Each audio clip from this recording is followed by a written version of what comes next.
Yes, good morning to all of you. So ಇವತ್ತು ಇನ್ನೊಬ್ಬ viceroy ಕುರಿತು ಚರ್ಚೆಯನ್ನು ಆರಂಭಿಸುವುದಕ್ಕಿಂತ ಮೊದಲು ಇವತ್ತು ವಿಶ್ವ ಮಹಿಳಾ ದಿನಾಚರಣೆ ಆಗಿರೋದ್ರಿಂದ ನಮ್ಮ ಎಲ್ಲ ಮಹಿಳಾ ವಿದ್ಯಾರ್ಥಿನಿಯರಿಗೆ ನಾನು ಹೃತ್ಪೂರ್ವಕವಾಗಿ ಮತ್ತು ಸಂತೋಷ್ ಲಾಡ್ ಫೌಂಡೇಶನ್ ವತಿಯಿಂದ ನಿಮಗೆ ಹಾರ್ದಿಕ ಶುಭಾಶಯಗಳನ್ನು ಎಲ್ಲ ಮಹಿಳಾ ಅಭ್ಯರ್ಥಿಗಳಿಗೆ ಕೋರುತ್ತಾ ನಿಮಗೆ ಬದುಕಿನಲ್ಲಿ ಯಶಸ್ಸು ಸಿಗಲಿ, ನೀವೆಲ್ಲ KS ಅಧಿಕಾರಿಗಳಾಗಲಿ ಅಂತ ಒಂದು ಶುಭ ಹಾರೈಕೆಯನ್ನು ಮಾಡ್ತಾ ಇವತ್ತಿನ ಚರ್ಚೆಯನ್ನು ಆರಂಭಿಸ್ತೇನೆ. ಸೊ ಇವತ್ತು 3ನೇ ವೈಸ್ರಾಯ್ ಅವರ ಬಗ್ಗೆ ನಾನು ವಿವರಗಳನ್ನು ಕೊಡ್ತೇನೆ. ಈಗ ಇಬ್ಬರ ಬಗ್ಗೆ ತಿಳ್ಕೊಂಡ್ರಿ. Lord Lytton as a bad model of administration, Lord Ripon as a good model, ಒಳ್ಳೆಯ ಆಡಳಿತದ ಮಾದರಿಯನ್ನು ರಿಪ್ಪನ್ನನ ಕಾಲದಲ್ಲಿ ನೋಡಿದ್ವಿ. ಈಗ ಲಾರ್ಡ್ ಕರ್ಜನ್ ಅವರ ಬಗ್ಗೆ ನಾವು ತಿಳ್ಕೊಳ್ಬೇಕು. ಇವನ ಆಡಳಿತವನ್ನು ಮಿಕ್ಸ್ಡ್ ಮಾಡೆಲ್ ಅಂತ ಹೇಳ್ತೀವಿ, ಸಮ್ಮಿಶ್ರ ಮಾದರಿ ಅಂತ ಹೇಳ್ತೀವಿ. ಅಂದರೆ ಒಳ್ಳೆಯದು ಕೆಟ್ಟದ್ದು ಎರಡರ ಒಂದು ಮಿಶ್ರಣವನ್ನು ನಾವು ಇವನ ಕಾಲದಲ್ಲಿ ಕಾಣ್ತೇವೆ. ಅವನು ಸಾಕಷ್ಟು ಒಳ್ಳೆಯ ಕೆಲಸಗಳನ್ನು ಮಾಡಿದ, ಒಂದಷ್ಟು ಭಾರತಕ್ಕೆ ಬೇಡವಾದ, ಭಾರತಕ್ಕೆ ಅಪಾಯಕಾರಿಯಾದಂಥ ಕೆಲಸಗಳನ್ನು ಕೂಡ ಅವನು ಮಾಡಿದ್ದಾನೆ. ಅವುಗಳ ಬಗ್ಗೆ ಈಗ ಒಂದೊಂದಾಗಿ ನೋಡ್ತಾ ಹೋಗಬೇಕು. ಮತ್ತು ಅವನ ಕಾಲಘಟ್ಟವನ್ನು ನೀವು ಗಮನಿಸಿದರೆ ಅಲ್ಲಿ ಇಸ್ವಿಯನ್ನು ಬೋರ್ಡಲ್ಲಿ ಬರೆದಿದ್ದೀನಿ. ಸೊ ಇದನ್ನು ಗಮನಿಸಿದರೆ ಏನು ವಿಶೇಷತೆ ಅಂತ ಹೇಳಿದರೆ 2 ಶತಮಾನಗಳನ್ನು ಕಂಡ ವೈಸ್ರಾಯ್ ಅಂತ ನಿಮಗೆ ಎಕ್ಸಾಮ್ನಲ್ಲಿ ಕೇಳಿದ್ದಾರೆ. ಯಾಕಂದರೆ 1899 ಅಂದರೆ 19th ಸೆಂಚುರಿ ಎಂಡ್ ಆಗುತ್ತೆ, 1905 ಅಂದರೆ 20th ಸೆಂಚುರಿ ಆರಂಭ ಆಗುತ್ತೆ. ಸೊ 2 ಶತಮಾನಗಳನ್ನು ಕಂಡಂತಹ ವೈಸ್ರಾಯ್ ಯಾರು ಅಂದರೆ ಲಾರ್ಡ್ ಕರ್ಜನ್ ಅಂತ ನೀವು ನೆನ್ಪಿಟ್ಕೋಬೇಕು. ಅದು ಅವನ ಅವಧಿಯ ವಿಶೇಷತೆ ಅಂತ ಹೇಳಬೇಕು. ಸೊ ಈಗ ಮೊಟ್ಟ ಮೊದಲನೇದಾಗಿ ಅವನ ಕಾಲದ ಅಂಶ ಅಂತ ಹೇಳಿದರೆ ಪೊಲೀಸ್ ಸುಧಾರಣೆಗಳು. ಸೊ ಪೊಲೀಸ್ ರಿಫಾರ್ಮ್ಸ್ ಅಂತ ಹೇಳ್ತೀವಿ. ಲಾರ್ಡ್ ಕರ್ಜನ್ ಅವರನ್ನು ರೈಟಿಂಗ್ ಪೇಜ್ ಕೊಡು. ಲಾರ್ಡ್ ಕರ್ಜನ್ ಅವರನ್ನು ಪೊಲೀಸ್ ಸುಧಾರಣೆಗಳ ಪಿತಾಮಹ ಅಂತ ಹೇಳ್ತೀವಿ. He is called a father of police reforms in India.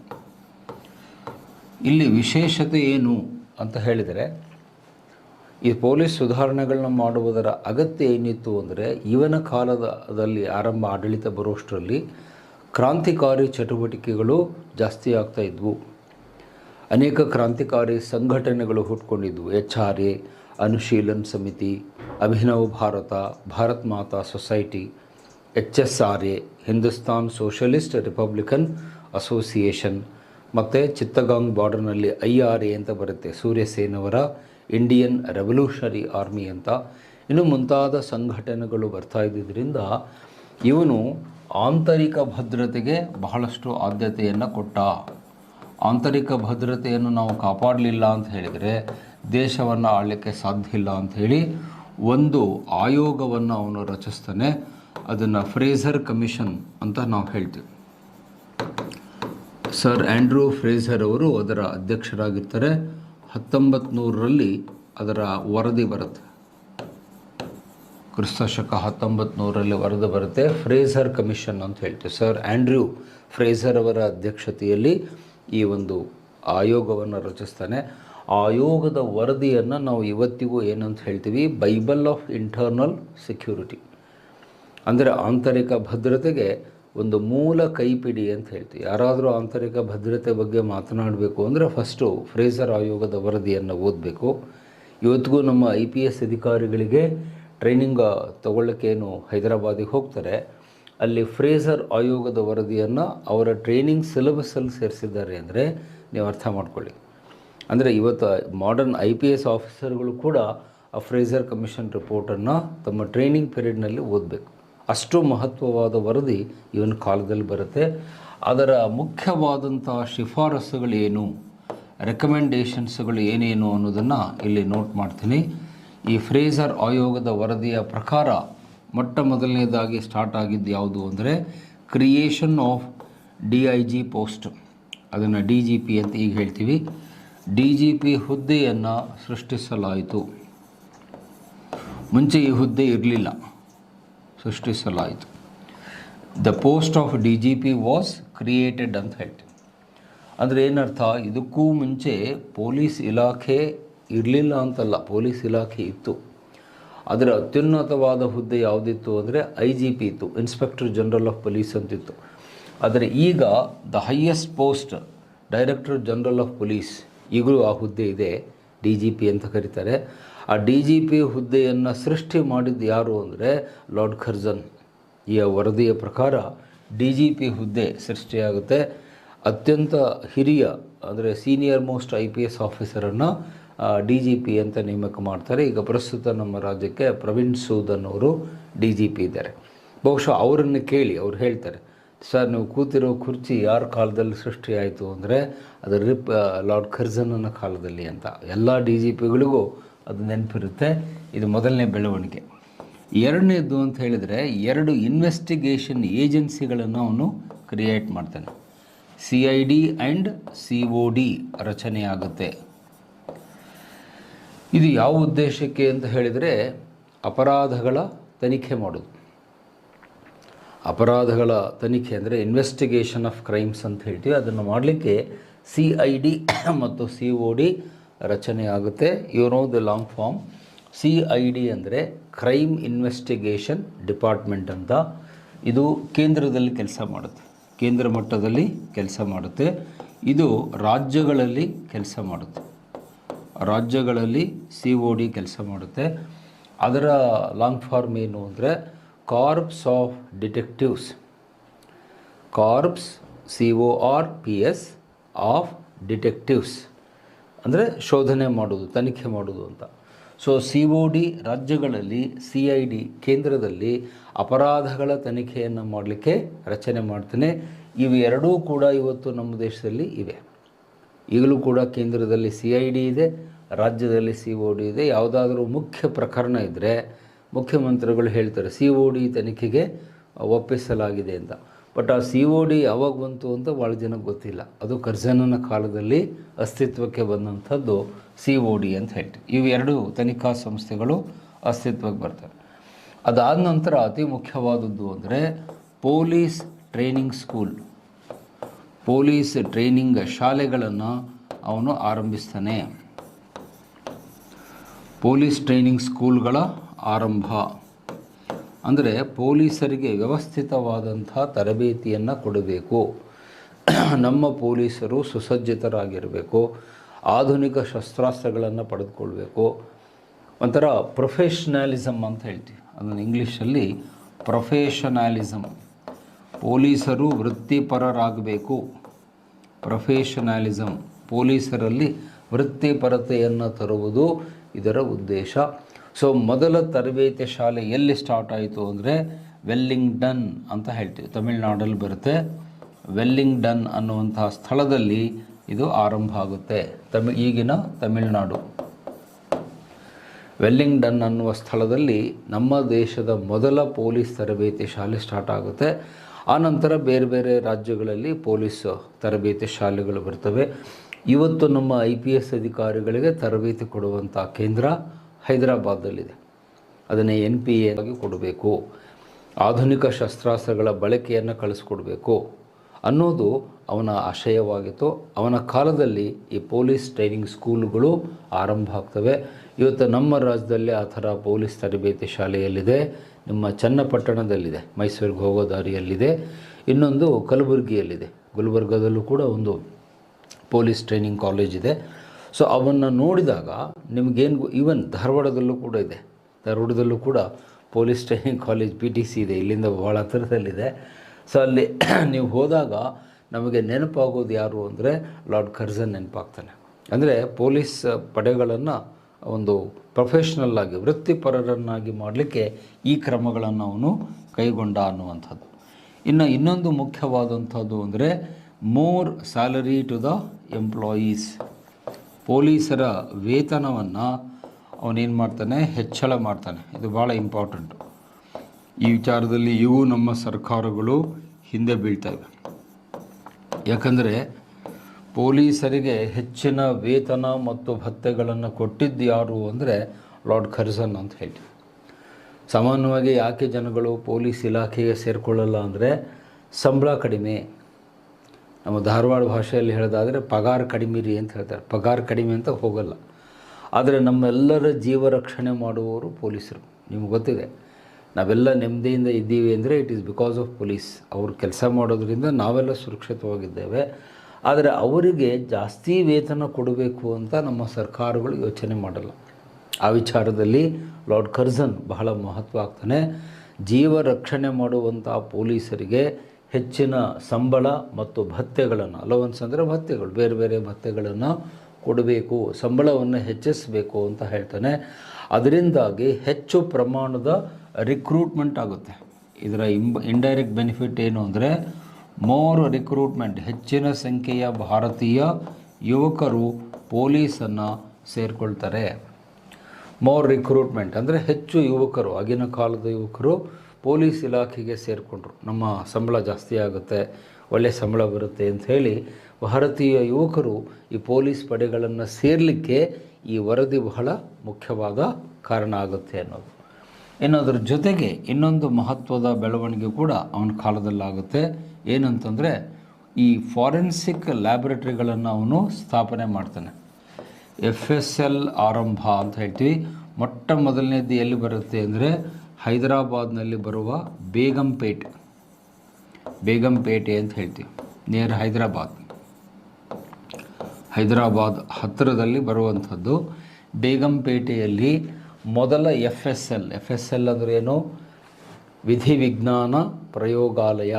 ಅದು ಇಂಗ್ಲೀಷ್ನಲ್ಲಿ ಫಾರೆನ್ಸಿಕ್ಸ್ ಸೈನ್ಸ್ ಲ್ಯಾಬೊರೇಟರಿ ಅಂತ ಹೇಳ್ತೀವಿ. ವಿಧಿ ವಿಜ್ಞಾನ ಪ್ರಯೋಗಾಲಯ ಅಂದರೆ ಪ್ರಯೋಗಶಾಲೆ. ಸೊ ಇದು ಸ್ಟಾರ್ಟ್ ಮಾಡಿದ್ದು ಯಾರು ಅಂತ ಹೇಳಿದರೆ ಲಾರ್ಡ್ ಕರ್ಜನ್ ಅಂತ ಹೇಳ್ತೀವಿ. ವಿಧಿ ವಿಜ್ಞಾನ ಪ್ರಯೋಗಾಲಯವನ್ನು ಆರಂಭ ಮಾಡ್ತಾನೆ. Forensic science laboratory. ಬಹುಶಃ ಅಲ್ಲಿ ಕರೆಂಟ್ ಅಫೇರ್ಸ್ ನಿಮಗೆ ಹೇಳೋದಾದರೆ, ನಿನ್ನೆ ತಾನೇ ಮಂಡಿಸಿದ ಬಜೆಟ್ನಲ್ಲಿ ನಮ್ಮ ಮುಖ್ಯಮಂತ್ರಿಗಳು ಬೊಮ್ಮಾಯಿಯವರು ಹುಬ್ಬಳ್ಳಿಯಲ್ಲಿ ಒಂದು FSL ಸ್ಟಾರ್ಟ್ ಮಾಡ್ತೀವಿ ಅಂತ ಹೇಳಿದ್ದಾರೆ. ಅದು ಕರೆಂಟ್ ಅಫೇರ್ಸ್, ಇದಕ್ಕೆ ಆ್ಯಡ್ ಮಾಡ್ಕೋಬೇಕು. ಅಂದರೆ ಹಿಸ್ಟ್ರಿಗೂ ಕರೆಂಟ್ ಅಫೇರ್ಸ್ಗೂ ಲಿಂಕ್ ಇರುತ್ತೆ ಅಂತ ಹೇಳಿದೆ. ಸೊ ಈಗ ಹುಬ್ಬಳ್ಳಿಯಲ್ಲೂ ಕೂಡ ಒಂದು ಹೊಸ ಪ್ರಯೋಗಾಲಯ ಉದ್ಘಾಟನೆ ಆಗಲಿದೆ. ಈ ಬಜೆಟಲ್ಲಿ ಅದಕ್ಕೆ ಅವಕಾಶವನ್ನು ಮುಖ್ಯಮಂತ್ರಿಗಳು ಕೊಟ್ಟಿದ್ದಾರೆ. ಸೊ ಈ ವಿಧಿ ವಿಜ್ಞಾನ ಪ್ರಯೋಗಾಲಯ ಯಾಕೆ ಬೇಕು ಅಂದರೆ ಅಪರಾಧವನ್ನು ಪತ್ತೆ ಹಚ್ಚುವುದಕ್ಕೆ. ಅಪರಾಧ ಹೇಗಾಯಿತು, ಅಪರಾಧಿ ಯಾರು, ಅವನು ಯಾವ ವಿಧಾನವನ್ನು ಬಳಸಿ ಅಪರಾಧ ಮಾಡಿದ, ಇದೆಲ್ಲ ಟೆಕ್ನಿಕಲ್ ಆಸ್ಪೆಕ್ಟು. ಸೊ ಅದನ್ನು ನೋಡಲಿಕ್ಕೆ ವಿಜ್ಞಾನಿಗಳು, ಸೈಂಟಿಸ್ಟ್ಗಳು ಬೇಕು. ಅವರನ್ನು ಫಾರೆನ್ಸಿಕ್ ಎಕ್ಸ್ಪರ್ಟ್ಸ್ ಅಂತ ಕರೀತಾರೆ. ಆ ಫಾರೆನ್ಸಿಕ್ ಸೈನ್ಸ್ ಲ್ಯಾಬೊರೇಟರಿಗಳು ನಮ್ಮ ದೇಶದಲ್ಲಿ ಇರಲಿಲ್ಲ. ಮೊದಲ ಲ್ಯಾಬನ್ನು ಬೇಗಂಪೇಟೆಯಲ್ಲಿ ಅವನು ಆರಂಭಿಸ್ತಾನೆ. ಆನಂತರದ ದಿನದಲ್ಲಿ ನಮ್ಮ ಬೆಂಗಳೂರಿನಲ್ಲಿರುವ ಮಡಿವಾಳ, ಅಲ್ಲೂ ಕೂಡ ಸ್ಟಾರ್ಟ್ ಆಗುತ್ತೆ. ಮಡಿವಾಳದಲ್ಲೂ ಕೂಡ ಇದೆ. ನೀವು ಬೆಂಗಳೂರಿಗೆ ಹೋದಾಗ ನೋಡ್ಕೊಂಬನ್ನಿ. ಬೆಂಗಳೂರಿನ ಹೊರವಲಯದಲ್ಲಿ ಬರುತ್ತೆ ಮಡಿವಾಳ ಅಂತ. ಅಲ್ಲಿ ಹೋದರೆ ದೊಡ್ಡ FSL ಪ್ರಯೋಗಾಲಯ ಇದೆ. ಪ್ರಮುಖವಾದ ಪ್ರಕರಣಗಳೆಲ್ಲ ಅಲ್ಲೇ ಹೋಗ್ತವೆ. ಕೊಲೆ ಪ್ರಕರಣಗಳು, ಲಂಚದ ಪ್ರಕರಣಗಳು, ವಿಡಿಯೋ ಟೇಪ್ ಪ್ರಕರಣಗಳು, ಆಡಿಯೋ ಟೇಪ್ ಪ್ರಕರಣಗಳು, ಅವೆಲ್ಲ ಟೆಸ್ಟ್ ಆಗೋದು ಎಲ್ಲಿ ಅಂದರೆ ಈ ಫಾರೆನ್ಸಿಕ್ಸ್ ಲ್ಯಾಬಲ್ಲಿ. ಸೊ ಹೀಗೆ ಒಂದು ಮಾತಲ್ಲಿ ಹೇಳೋದಾದರೆ ಈ ಎಲ್ಲ ಬದಲಾವಣೆಗಳನ್ನು ಪೊಲೀಸ್ ಇಲಾಖೆಯಲ್ಲಿ ಮಾಡಿದ್ದಕ್ಕೆ ನಾವು ಕರ್ಜನ್ ಅವರನ್ನು ಏನಂತ ಕರಿತೇವೆ? ಪೊಲೀಸ್ ಸುಧಾರಣೆಗಳ ಪಿತಾಮಹ. ಅವಾರ್ಡ್ ನೆನ್ಪಿಟ್ಕೊಳ್ಳಿ, father of police reforms in India. ಮತ್ತು ಅದನ್ನು ಕೊಟ್ಟಂಥ ವರದಿ ಹೆಸರು ಕೂಡ ನೆನ್ಪಿಟ್ಕೊಳ್ಳಿ, ಎಕ್ಸಾಮ್ನಲ್ಲಿ ಕೇಳ್ತಾನೆ, ಫ್ರೇಜರ್ ಆಯೋಗ. ಸರ್ ಆ್ಯಂಡ್ರ್ಯೂ ಫ್ರೇಜರ್ ಅನ್ನೋರು ಚೇರ್ಮನ್ ಆಗಿದ್ದರಿಂದ ಫ್ರೇಜರ್ ಕಮಿಷನ್ ಅಂತ ಹೇಳ್ತಾರೆ. ಅದರ ಶಿಫಾರಸು ನಮ್ಮ ಪೊಲೀಸ್ ಇಲಾಖೆಯನ್ನು ಮತ್ತಷ್ಟು ಬಲಗೊಳಿಸಿ, ಆಧುನೀಕರಣಗೊಳಿಸಿ, ಒಂದು ವ್ಯವಸ್ಥಿತವಾಗಿ ಪೊಲೀಸ್ ಇಲಾಖೆ ಕೆಲಸ ಮಾಡುವಂತೆ ಇವನು ಮಾಡ್ತಾನೆ. ಅವನ ಈ ಕೊಡುಗೆಯನ್ನು ನಾವು ಮರೆಯುವಂತಿಲ್ಲ. ಯಾರೇ ಪೊಲೀಸ್ ಇಲಾಖೆಗೆ ಹೋದರೆ ಫಸ್ಟ್ ನಮಗೆ ನೆನಪಿಗೆ ಬರೋದು ಯಾರು ಅಂದರೆ ಲಾರ್ಡ್ ಕರ್ಜನ್ ಅನ್ನೋದನ್ನು ನೆನಪಿಟ್ಕೊಳ್ಳಿ. ಸೊ ಈಗ ಮುಂದಿನ ಸ್ಲೈಡಿಗೆ ಹೋಗ್ತೀನಿ, ನೆಕ್ಸ್ಟ್ ಪಾಯಿಂಟಿಗೆ ಹೋಗ್ತೀನಿ. Agriculture reforms, point number 2, agriculture reforms. Yes, so ಇದು ಲಾರ್ಡ್ ಕರ್ಜನ್ನ ಎರಡನೆಯ ಒಂದು ಕೊಡುಗೆ ಅಂತ ಹೇಳ್ತೀವಿ. ಭಾರತದಲ್ಲಿ ಕೃಷಿ ಸುಧಾರಣೆಗಳನ್ನು ಅವನು ಜಾರಿಗೆ ತಂದ. ನೋಡಿ, ಇದಕ್ಕಿಂತ ಮುಂಚೆ ಬಂದಂಥ ವೈಸ್ರಾಯ್ಗಳು ಕೃಷಿ ವಲಯಕ್ಕೆ ಒತ್ತು ಕೊಟ್ಟಿರಲಿಲ್ಲ. ಇದನ್ನು ಗಮನಿಸಬೇಕು. ಅಂದರೆ ಬರೀ ಕೈಗಾರಿಕೆಯ ಬಗ್ಗೆ, ವ್ಯಾಪಾರ ವಾಣಿಜ್ಯ ಬಗ್ಗೆ ಅವರು ಗಮನಿಸಿದರೆ ಹೊರತು ನಮ್ಮ ದೇಶ ಕೃಷಿ ಪ್ರಧಾನವಾದ ದೇಶ ಆಗಿದ್ದರಿಂದ ಅದನ್ನು ಡೆವಲಪ್ ಮಾಡಲಿಕ್ಕೆ ಅವರು ಯಾವುದೇ ಕ್ರಮವನ್ನು ಕೈಗೊಂಡಿರಲಿಲ್ಲ.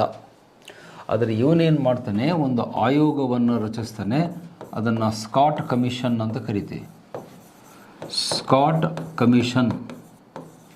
ಸೊ 1902ರಲ್ಲಿ ಅದು ರಚನೆಯಾಗುತ್ತೆ.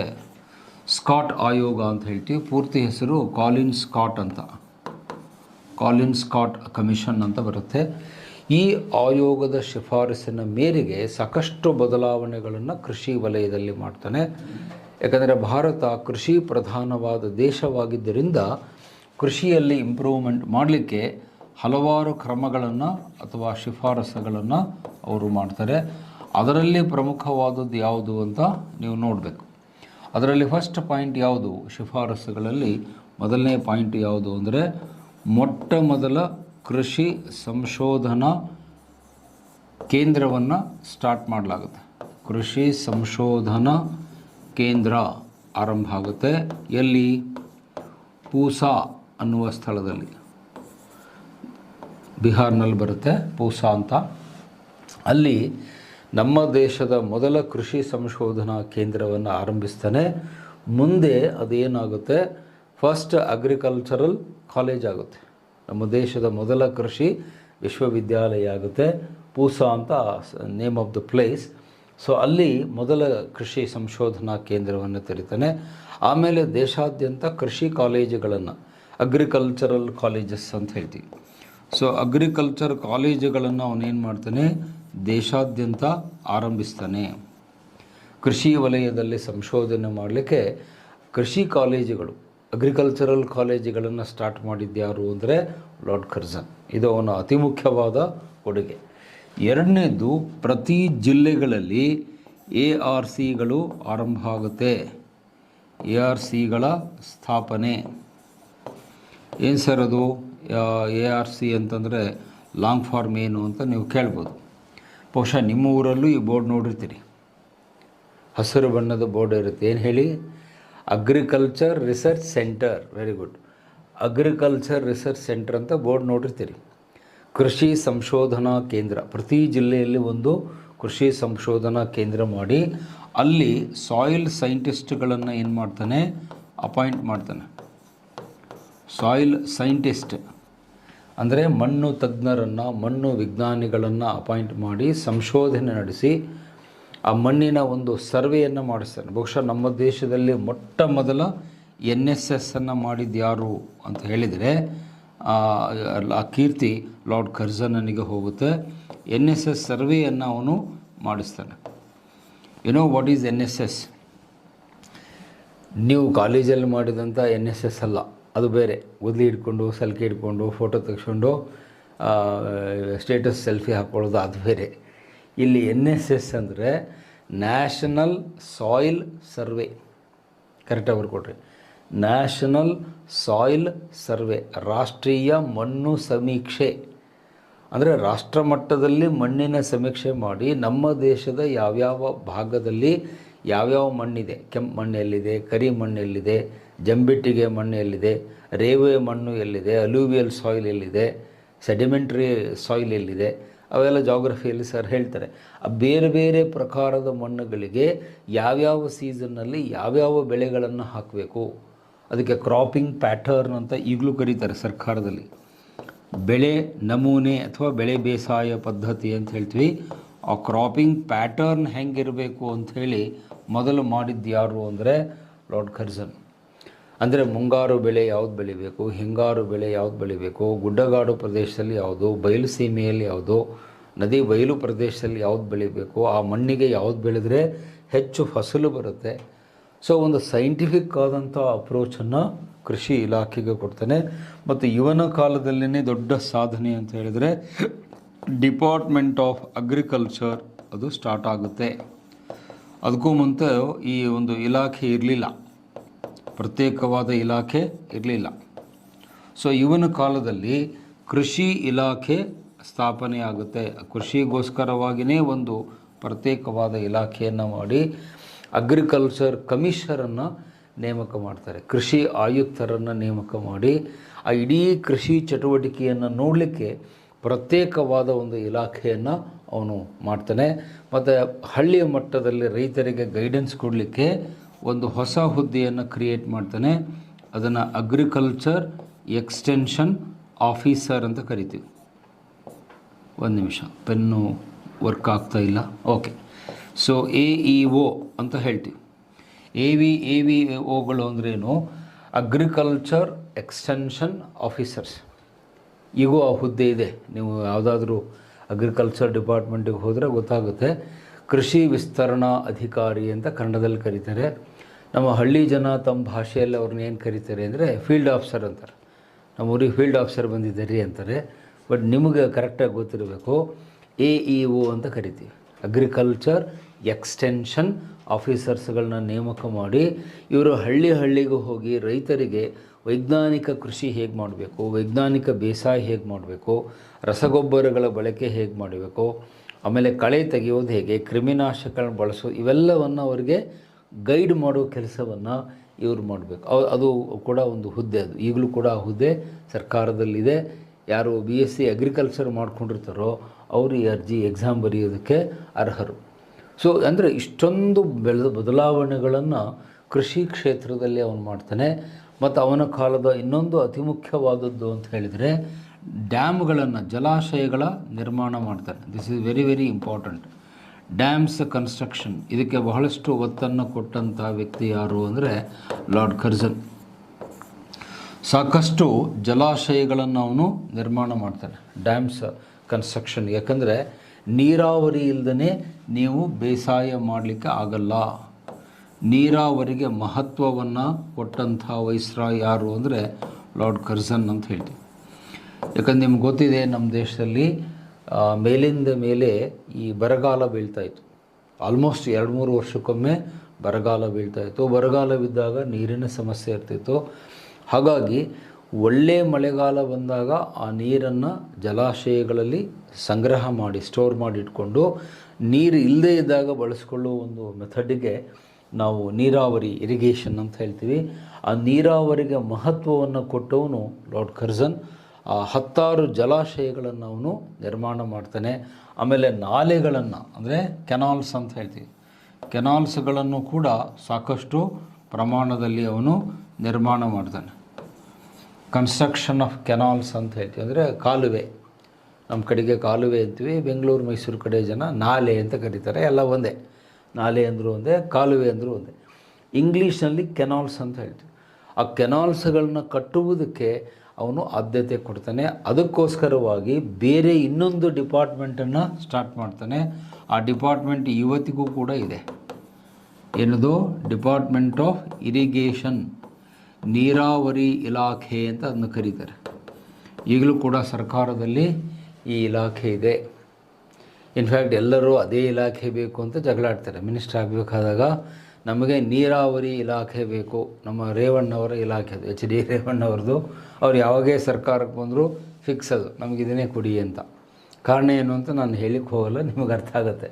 ಡಿಪಾರ್ಟ್ಮೆಂಟ್ ಆಫ್ ಇರಿಗೇಷನ್, ಯಾರು ಕೇಳಿದ್ರು ನೀರಾವರಿ ಇಲಾಖೆ ಬೇಕು ಅಂತ ಕೇಳ್ತಾರೆ. ಆದರೆ ಈ ಇಲಾಖೆ ಸ್ಟಾರ್ಟ್ ಆಗಿದ್ದು ಯಾವಾಗ ಅಂತ ಭಾಳ ಜನಕ್ಕೆ ಗೊತ್ತಿಲ್ಲ. ಅದು ಕರ್ಜನನ ಕಾಲದಲ್ಲಿ ಸ್ಟಾರ್ಟ್ ಆಗುತ್ತೆ.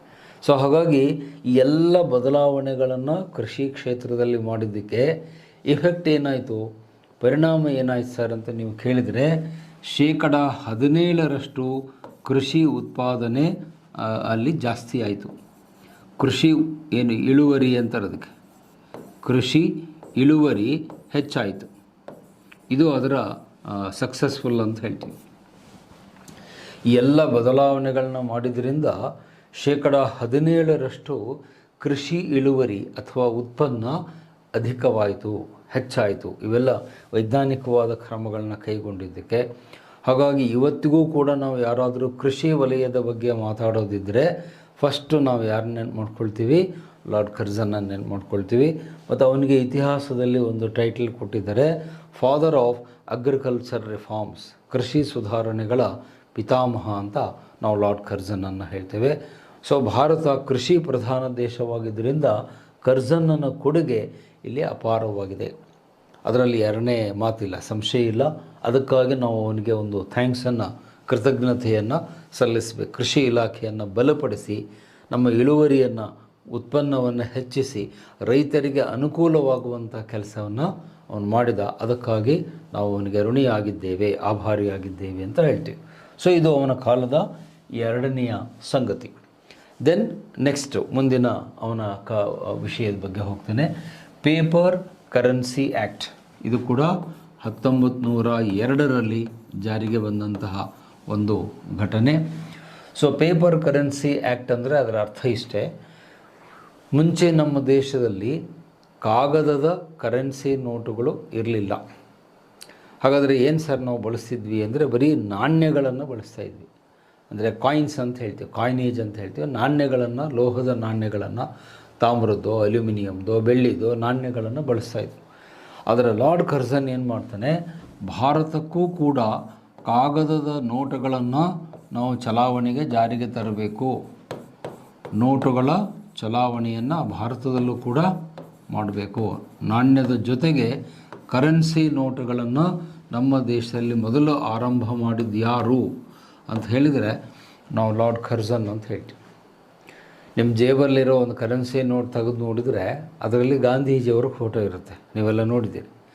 ಆದರೆ ಈಗ ನಾನು ಹೇಳೋದು ಗಮನ ಕೊಟ್ಟು ಕೇಳಿ, ಆ ಗಾಂಧೀಜಿಯವರ ಫೋಟೋದ ಜೊತೆಗೆ ನೀವು ಲಾರ್ಡ್ ಕರ್ಜನ್ ಫೋಟೋನು ನೆನಪು ಮಾಡ್ಕೋಬೇಕು. ಯಾಕೆ, ಆ ಕರೆನ್ಸಿ ನೋಟುಗಳನ್ನು ನಮ್ಮ ದೇಶದಲ್ಲಿ ಮೊದಲು ಸ್ಟಾರ್ಟ್ ಮಾಡಿದ್ದೇ ಲಾರ್ಡ್ ಕರ್ಜನ್. ಅಲ್ಲಿವರೆಗೂ ಪೇಪರ್ ಕರೆನ್ಸಿ ಇರಲಿಲ್ಲ. ಇದರಿಂದ ಆದ ಲಾಭ ಏನು ಅಂದರೆ ಏಕರೂಪವಾದ ಆರ್ಥಿಕ ವ್ಯವಸ್ಥೆಗೆ ದಾರಿಯಾಯಿತು. ಏಕರೂಪ ಆರ್ಥಿಕ ವ್ಯವಸ್ಥೆ, ಇದು ನೀವು ಎಕನಾಮಿಕ್ಸಲ್ಲಿ ಓದ್ತೀರಿ.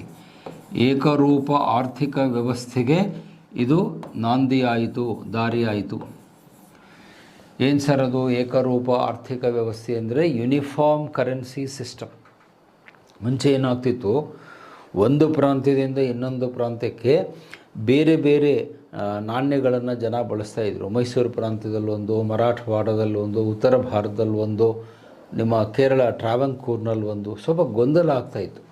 ಆದರೆ ಈಗ ಯೂನಿಫಾರ್ಮಿಟಿ, ಏಕರೂಪತೆ, ಆ ಯೂನಿಫಾರ್ಮಿಟಿಯನ್ನು ಜಾರಿಗೆ ತಂದಿದ್ದು ಇವನ ದೊಡ್ಡ ಸಾಧನೆ ಅಂತ ಹೇಳ್ತೀವಿ. ಆ ಯೂನಿಫಾರ್ಮಿಟಿ ನಮ್ಮ ಆರ್ಥಿಕ ನಾಣ್ಯದ ವ್ಯವಸ್ಥೆಯಲ್ಲಿ ಬರುತ್ತೆ. ಮತ್ತು ಮೊದಲ ಕರೆನ್ಸಿ ನೋಟ್ ಮೇಲೆ ವಿಕ್ಟೋರಿಯಾ ರಾಣಿಯ ಭಾವಚಿತ್ರವನ್ನು ಹಾಕಲಾಯಿತು. ಅಂದರೆ ಫಸ್ಟ್ ಕರೆನ್ಸಿ ನೋಟ್ ಏನು ಬರುತ್ತೆ ಅದರ ಮೇಲೆ ವಿಕ್ಟೋರಿಯಾ ರಾಣಿಯ ಭಾವಚಿತ್ರವನ್ನು ಅದರಲ್ಲಿ ಹಾಕಲಾಗುತ್ತೆ. ಮತ್ತು ಇವತ್ತು ಏನು ನಮ್ಮ ಹಣಕಾಸು ಸಚಿವರು ನಿರ್ಮಲಾ ಸೀತಾರಾಮನ್ ಅವರು ಫಾಲೋ ಮಾಡ್ತಾರೆ, ಅದು ಮೊದಲೇ ಇವನ ಕಾಲದಲ್ಲಿ ಸ್ಟಾರ್ಟ್ ಆಗುತ್ತೆ. ಅದನ್ನು ನಾವು ಏನಂತ ಕರಿತೀವಿ ಅಂದರೆ GRS ಸಿಸ್ಟಮ್ ಅಂತ ಕರಿತೀವಿ. ಆ GRS ಪದ್ಧತಿಯನ್ನು ಆರಂಭ ಮಾಡಿದ್ದು ಯಾರು ಅಂದರೆ ಲಾರ್ಡ್ ಕರ್ಜನ್ ಅಂತ ಹೇಳ್ತೀವಿ. ಏನು ಸರ್ ಅದು GRS ಅಂದರೆ, ಅದಕ್ಕೆ ಲಾಂಗ್ ಫಾರ್ಮನ್ನು ನೋಟ್ ಮಾಡ್ಕೊಳ್ಳಿ, ಗೋಲ್ಡ್ ರಿಸರ್ವ್ ಸಿಸ್ಟಮ್. GRS ಅಂದರೆ ಗೋಲ್ಡ್ ರಿಸರ್ವ್ ಸಿಸ್ಟಮ್, ಚಿನ್ನವನ್ನು ಮೀಸಲಾಗಿ ಇಡುವಂತಹ ಪದ್ಧತಿ. ನೀವು ನೋಡಿದ್ದೀರಿ, ನಿಮ್ಮ ಕರೆನ್ಸಿ ನೋಟುಗಳ ಮೇಲೆ ಒಂದು ಸಾಲನ್ನು ಬರೆದಿರ್ತಾರೆ. ಏನಂತ, I promise the bearer sum of rupees ಅಂತ ಹೇಳಿ ಬರೆದು ಕೆಳಗಡೆ RBI ಗವರ್ನರ್ದು ಸಿಗ್ನೇಚರ್ ಇರುತ್ತೆ. ನೋಡಿದ್ದೀರಲ್ವಾ ನೋಟಲ್ಲಿ? ಯಾವ ಆಧಾರದ ಮೇಲೆ ಅವರು ನಿಮಗೆ ಪ್ರಾಮಿಸ್ ಮಾಡ್ತಾರೆ ಗವರ್ನರ್ ಅಂತ ಹೇಳಿದರೆ, ಒಂದಷ್ಟು ಪ್ರಮಾಣದ ಬಂಗಾರವನ್ನು, ಚಿನ್ನವನ್ನು ಅಲ್ಲಿ ಸ್ಟೋರ್ ಮಾಡಿರ್ತಾರೆ. ಅದಕ್ಕೆ ಗೋಲ್ಡ್ ರಿಸರ್ವ್ ಸಿಸ್ಟಮ್ ಅಂತ ಹೇಳ್ತೀವಿ, ಚಿನ್ನ ಮೀಸಲು ಪದ್ಧತಿ. ಒಂದು ನೋಟ್ ಪ್ರಿಂಟ್ ಮಾಡಬೇಕು ಅಂದರೆ ಒಂದಷ್ಟು ಪರ್ಸೆಂಟೇಜನ್ನು ಗೋಲ್ಡನ್ನು ನೀವು RBIನಲ್ಲಿ ಡೆಪಾಸಿಟ್ ಮಾಡಬೇಕು. 30% 40% ಅದನ್ನು RBIದವರು ಡಿಸೈಡ್ ಮಾಡ್ತಾರೆ. ಅಂದರೆ ಈಗ 100 ರೂಪಾಯಿ ನೋಟ್ ನೀವು ಪ್ರಿಂಟ್ ಮಾಡಬೇಕು ಅಂದರೆ 40 ರೂಪಾಯಿ ಮೌಲ್ಯದ ಚಿನ್ನವನ್ನು ನೀವು ಡೆಪಾಸಿಟ್ ಮಾಡಬೇಕು. ನೀವಂದರೆ ನೀವೇ ಅಲ್ಲ, ಸರ್ಕಾರದವ್ರು ಮಾಡಬೇಕು. ಆಮೇಲೆ ನೋಟ್ ಪ್ರಿಂಟ್ ಆಗುತ್ತೆ. ನಮ್ಮಲ್ಲಿ ಭಾಳ ಜನ ನೋಟ್ ಪ್ರಿಂಟ್ ಮಾಡೋದು ಅಂದರೆ ಈ ಲಗ್ನ ಪತ್ರಿಕೆ ಪ್ರಿಂಟ್ ಮಾಡೋದು ಅಂತ ತಿಳ್ಕೊಂಬಿಟ್ಟಿದ್ದಾರೆ. ಮ್ಯಾರೇಜ್ ಕಾರ್ಡ್ ಪ್ರಿಂಟ್ ಮಾಡಿಸ್ತಿರಲ್ಲ, ಹಂಗೆ ಮಾಡಲಿಕ್ಕೆ ಆಗಲ್ಲ. It's A legal tender. ನಿಮ್ಮ ನೋಟುಗಳಿಗೆ ಮೌಲ್ಯ ಬರಬೇಕು, ಬೆಲೆ ಬರಬೇಕು, ಸ್ಥಿರತೆ ಬರಬೇಕು ಅಂದರೆ ಅದಕ್ಕೊಂದು ಶ್ಯೂರಿಟಿಯಾಗಿ, ಗ್ಯಾರಂಟಿಯಾಗಿ ಚಿನ್ನವನ್ನು ನೀವು ಅಲ್ಲಿ ಇದನ್ನು ಮಾಡಬೇಕು, ಒತ್ತೆ ಇಡಬೇಕು ಇದರಲ್ಲಿ RBIನಲ್ಲಿ. ಈ ಪದ್ಧತಿಯನ್ನು ಫಸ್ಟ್ ಭಾರತದಲ್ಲಿ ಸ್ಟಾರ್ಟ್ ಮಾಡಿದ್ದು ಯಾರು ಅಂದರೆ Lord Curzon. It provided stability to the currency. ಅದನ್ನ ಎಕನಾಮಿಕ್ಸಲ್ಲಿ ಈ ಥರ ಹೇಳ್ತೀವಿ, ಸ್ಟೆಬಿಲಿಟಿ ಆಫ್ ದ ಕರೆನ್ಸಿ. ನಿಮ್ಮದೇನು ಕರೆನ್ಸಿ ಇದೆ ಅದಕ್ಕೆ ಸ್ಥಿರತೆ ಬರಬೇಕು ಅಂತ ಹೇಳಿದರೆ ನೀವು ಈ ಕೆಲಸವನ್ನು ಮಾಡಲೇಬೇಕು. ಬರೀ ಸ್ಟೆಬಿಲಿಟಿ ಅಷ್ಟೇ ಅಲ್ಲ, ಕ್ರೆಡಿಬಿಲಿಟಿ ಕೂಡ ಬರಬೇಕು. ಎರಡೂ ಅಷ್ಟೇ ಮುಖ್ಯವಾದದ್ದು. ಈ ಎರಡೂ ಶಬ್ದವನ್ನು ನೆನಪಿಟ್ಕೊಳ್ಳಿ, stability as well as credibility.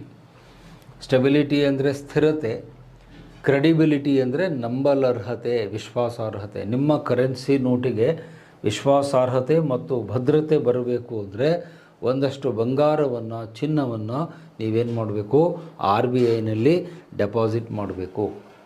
So ಈ ಪದ್ಧತಿಯನ್ನು ಯಾರು ಫಸ್ಟ್ ಜಾರಿಗೆ ತಂದರು ಅಂತ ಹೇಳಿದರೆ ಲಾರ್ಡ್ ಕರ್ಜನ್ ಅಂತ ಹೇಳ್ತೀವಿ. ಸೊ ಹಾಗಾಗಿ ಪೇಪರ್ ಕರೆನ್ಸಿಗಳನ್ನು ನಮ್ಮ ದೇಶದಲ್ಲಿ ಜಾರಿಗೆ ತಂದು ಭಾರತದಾದ್ಯಂತ ಎಲ್ಲ ಕಡೆಗೂ ಒಂದೇ ರೀತಿಯ ನೋಟುಗಳನ್ನು ಅವನು ಜಾರಿಗೆ ತರ್ತಾನೆ. ಮತ್ತು ಈ ಕೆಲಸಕ್ಕಾಗಿ ಒಂದು ಸೆಕ್ಯೂರಿಟಿ ಪ್ರೆಸ್ ಕೂಡ ಆರಂಭವಾಗುತ್ತೆ. ಯಾಕಂದರೆ ನೋಟುಗಳನ್ನು ಪ್ರಿಂಟ್ ಮಾಡಲಿಕ್ಕೆ ನಿಮಗೆ ಒಂದು ಪ್ರಿಂಟ್ ಮಾಡುವಂಥ ಒಂದು ಸ್ಥಳ ಬೇಕು, ಅದಕ್ಕೆ ಸೆಕ್ಯೂರಿಟಿ ಪ್ರೆಸ್ ಅಂತ ಹೇಳ್ತಾರೆ. ಅದನ್ನು ಎಲ್ಲಿ ಅವನು ಸ್ಟಾರ್ಟ್ ಮಾಡ್ತಾನೆ ಅಂದರೆ ಮಹಾರಾಷ್ಟ್ರದ ನಾಸಿಕ್ನಲ್ಲಿ. ಈಗಲೂ ಅಲ್ಲೇ ಇದೆ, ನೀವು ಹೋಗಿ ನೋಡಿದರೆ ಗೊತ್ತಾಗುತ್ತೆ. ಮಹಾರಾಷ್ಟ್ರದ ನಾಸಿಕ್ನಲ್ಲಿ ನಿಮ್ಮ ಕರೆನ್ಸಿ ನೋಟುಗಳು ಪ್ರಿಂಟ್ ಆಗ್ತವೆ. ಅಂದರೆ ನಿಮ್ಮ ಬೇರೆ ಬೇರೆ ಡಿನಾಮಿನೇಷನ್ನ ನೋಟುಗಳು ಮಹಾರಾಷ್ಟ್ರದ ನಾಸಿಕ್ನಲ್ಲಿ ಪ್ರಿಂಟ್ ಆಗ್ತವೆ.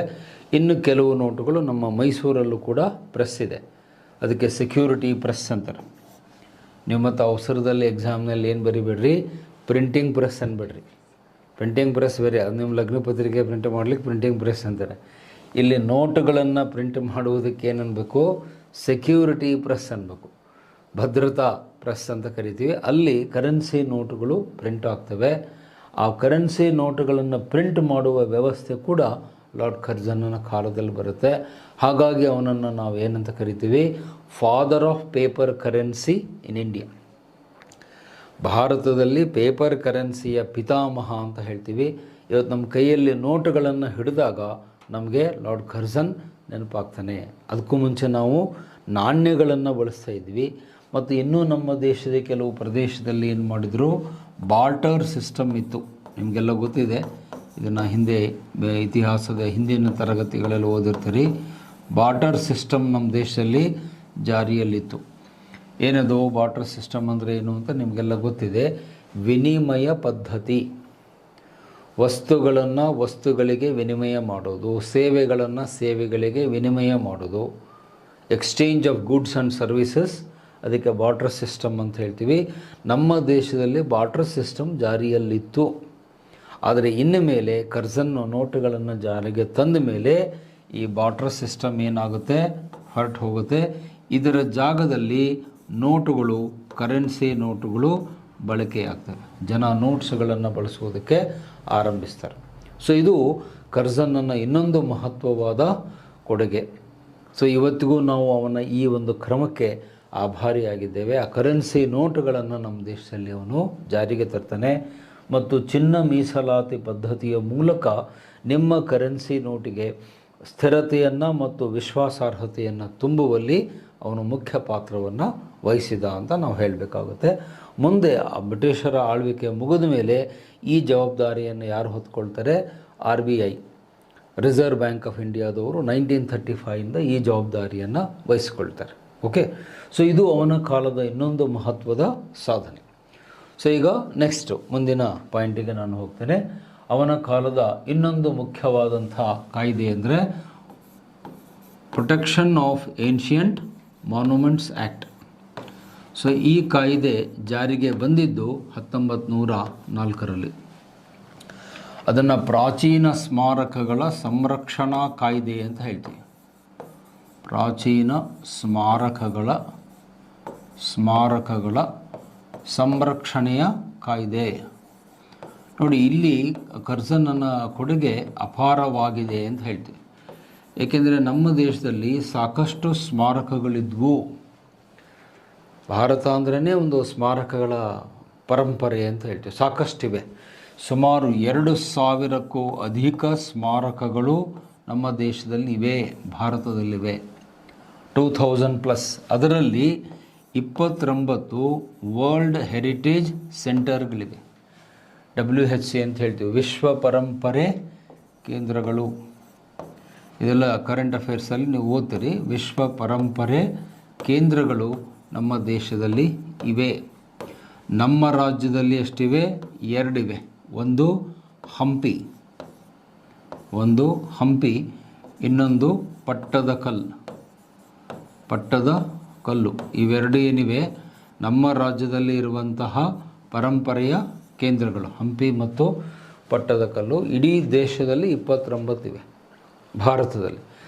ಸೊ ಈ ಸ್ಮಾರಕಗಳು ಏನಾಗಿದ್ವು ಅಂದರೆ ಒಂದು ಒಳ್ಳೆಯ ಸ್ಥಿತಿಯಲ್ಲಿ ಇರಲಿಲ್ಲ ಅವನ ಕಾಲದಲ್ಲಿ. ಕೆಲವೆಲ್ಲ ಬಿದ್ದು ಹೋಗುವ ಸ್ಥಿತಿಯಲ್ಲಿದ್ದವು, ಶಿಥಿಲಾವಸ್ಥೆಯಲ್ಲಿದ್ದವು. ಕೆಲವು ಸ್ಮಾರಕಗಳಿಗೆ ಹೋಗಲಿಕ್ಕೆ ದಾರಿನೇ, ರಸ್ತೆಯೇ ಇರಲಿಲ್ಲ, ಭದ್ರತೆ ಇರಲಿಲ್ಲ, ಜನ ಅಲ್ಲಿಗೆ ಹೋಗ್ಲಿಕ್ಕೆ ಹೆದರ್ತಿದ್ರು. ಸೊ ಇವನೇನು ಮಾಡಿದ ಅಂದರೆ ಈ ಭಾರತದ ಸ್ಮಾರಕಗಳನ್ನು ರಕ್ಷಣೆ ಮಾಡಲಿಕ್ಕೆ ಒಂದು ಕಾಯ್ದೆಯನ್ನು ಜಾರಿಗೆ ತರ್ತಾನೆ. ಅದನ್ನು ಮಾನ್ಯುಮೆಂಟ್ಸ್ ಪ್ರೊಟೆಕ್ಷನ್ ಆ್ಯಕ್ಟ್ ಅಂತ ಕರಿತೀವಿ. 1904ರಲ್ಲಿ ಅದನ್ನು ಜಾರಿಗೆ ತರುವುದರ ಮೂಲಕ 2000ಕ್ಕೂ ಹೆಚ್ಚು ನಮ್ಮ ಪರಂಪರೆಯ ತಾಣಗಳು, ಅದು ನಿಮ್ಮ ತಾಜ್ ಮಹಲ್ ಇರ್ಬೋದು, ಅಜಂತ ಎಲ್ಲೋರ ಗುಹೆಗಳಿರ್ಬೋದು, ಬಾದಾಮಿಯ ಮೇಣಬಸದಿಗಳಿರ್ಬೋದು, ನಿಮ್ಮ ಬಿಜಾಪುರದ ಗೋಲ್ ಗುಂಬಸ್ ಇರ್ಬೋದು, ಬೇಲೂರಿನ ಚೆನ್ನಕೇಶವ ದೇವಾಲಯ ಇರ್ಬೋದು. ಇನ್ನು ಹೇಳ್ತಾ ಹೋದರೆ ದೊಡ್ಡ ಪಟ್ಟಿ ಇದೆ. ತಮಿಳುನಾಡಿನ ಬೃಹದೀಶ್ವರ ಟೆಂಪಲ್ ಇರ್ಬೋದು ತಂಜಾವೂರಿನಲ್ಲಿ. ಆನಂತರ ಮಮ್ಮಲ್ಲಪುರಂ ಅಂತ ಬರುತ್ತೆ, ಮಹಾಬಲಿಪುರಂನಲ್ಲಿ ಸಪ್ತ ಪಗೋಡಗಳು ಅಂತ ಬರ್ತವೆ. ಎಲ್ಲೋರಾದಲ್ಲಿರುವಂತಹ ಕೈಲಾಸನಾಥ ದೇವಾಲಯ ರಾಷ್ಟ್ರಕೂಟರ ದೊರೆ ಕಟ್ಟಿಸಿರುವಂಥದ್ದು. ಸೊ ಸಾಕಷ್ಟಿವೆ ನಮ್ಮ ದೇಶದಲ್ಲಿ ಸ್ಮಾರಕಗಳು. ಬಟ್ ಅವೆಲ್ಲ ಕೆಟ್ಟ ಸ್ಥಿತಿಯಲ್ಲಿದ್ದು, ಯಾರೂ ಅದನ್ನು ಮೇಂಟೆನೆನ್ಸ್ ಇರಲಿಲ್ಲ. There was nobody to take care of them.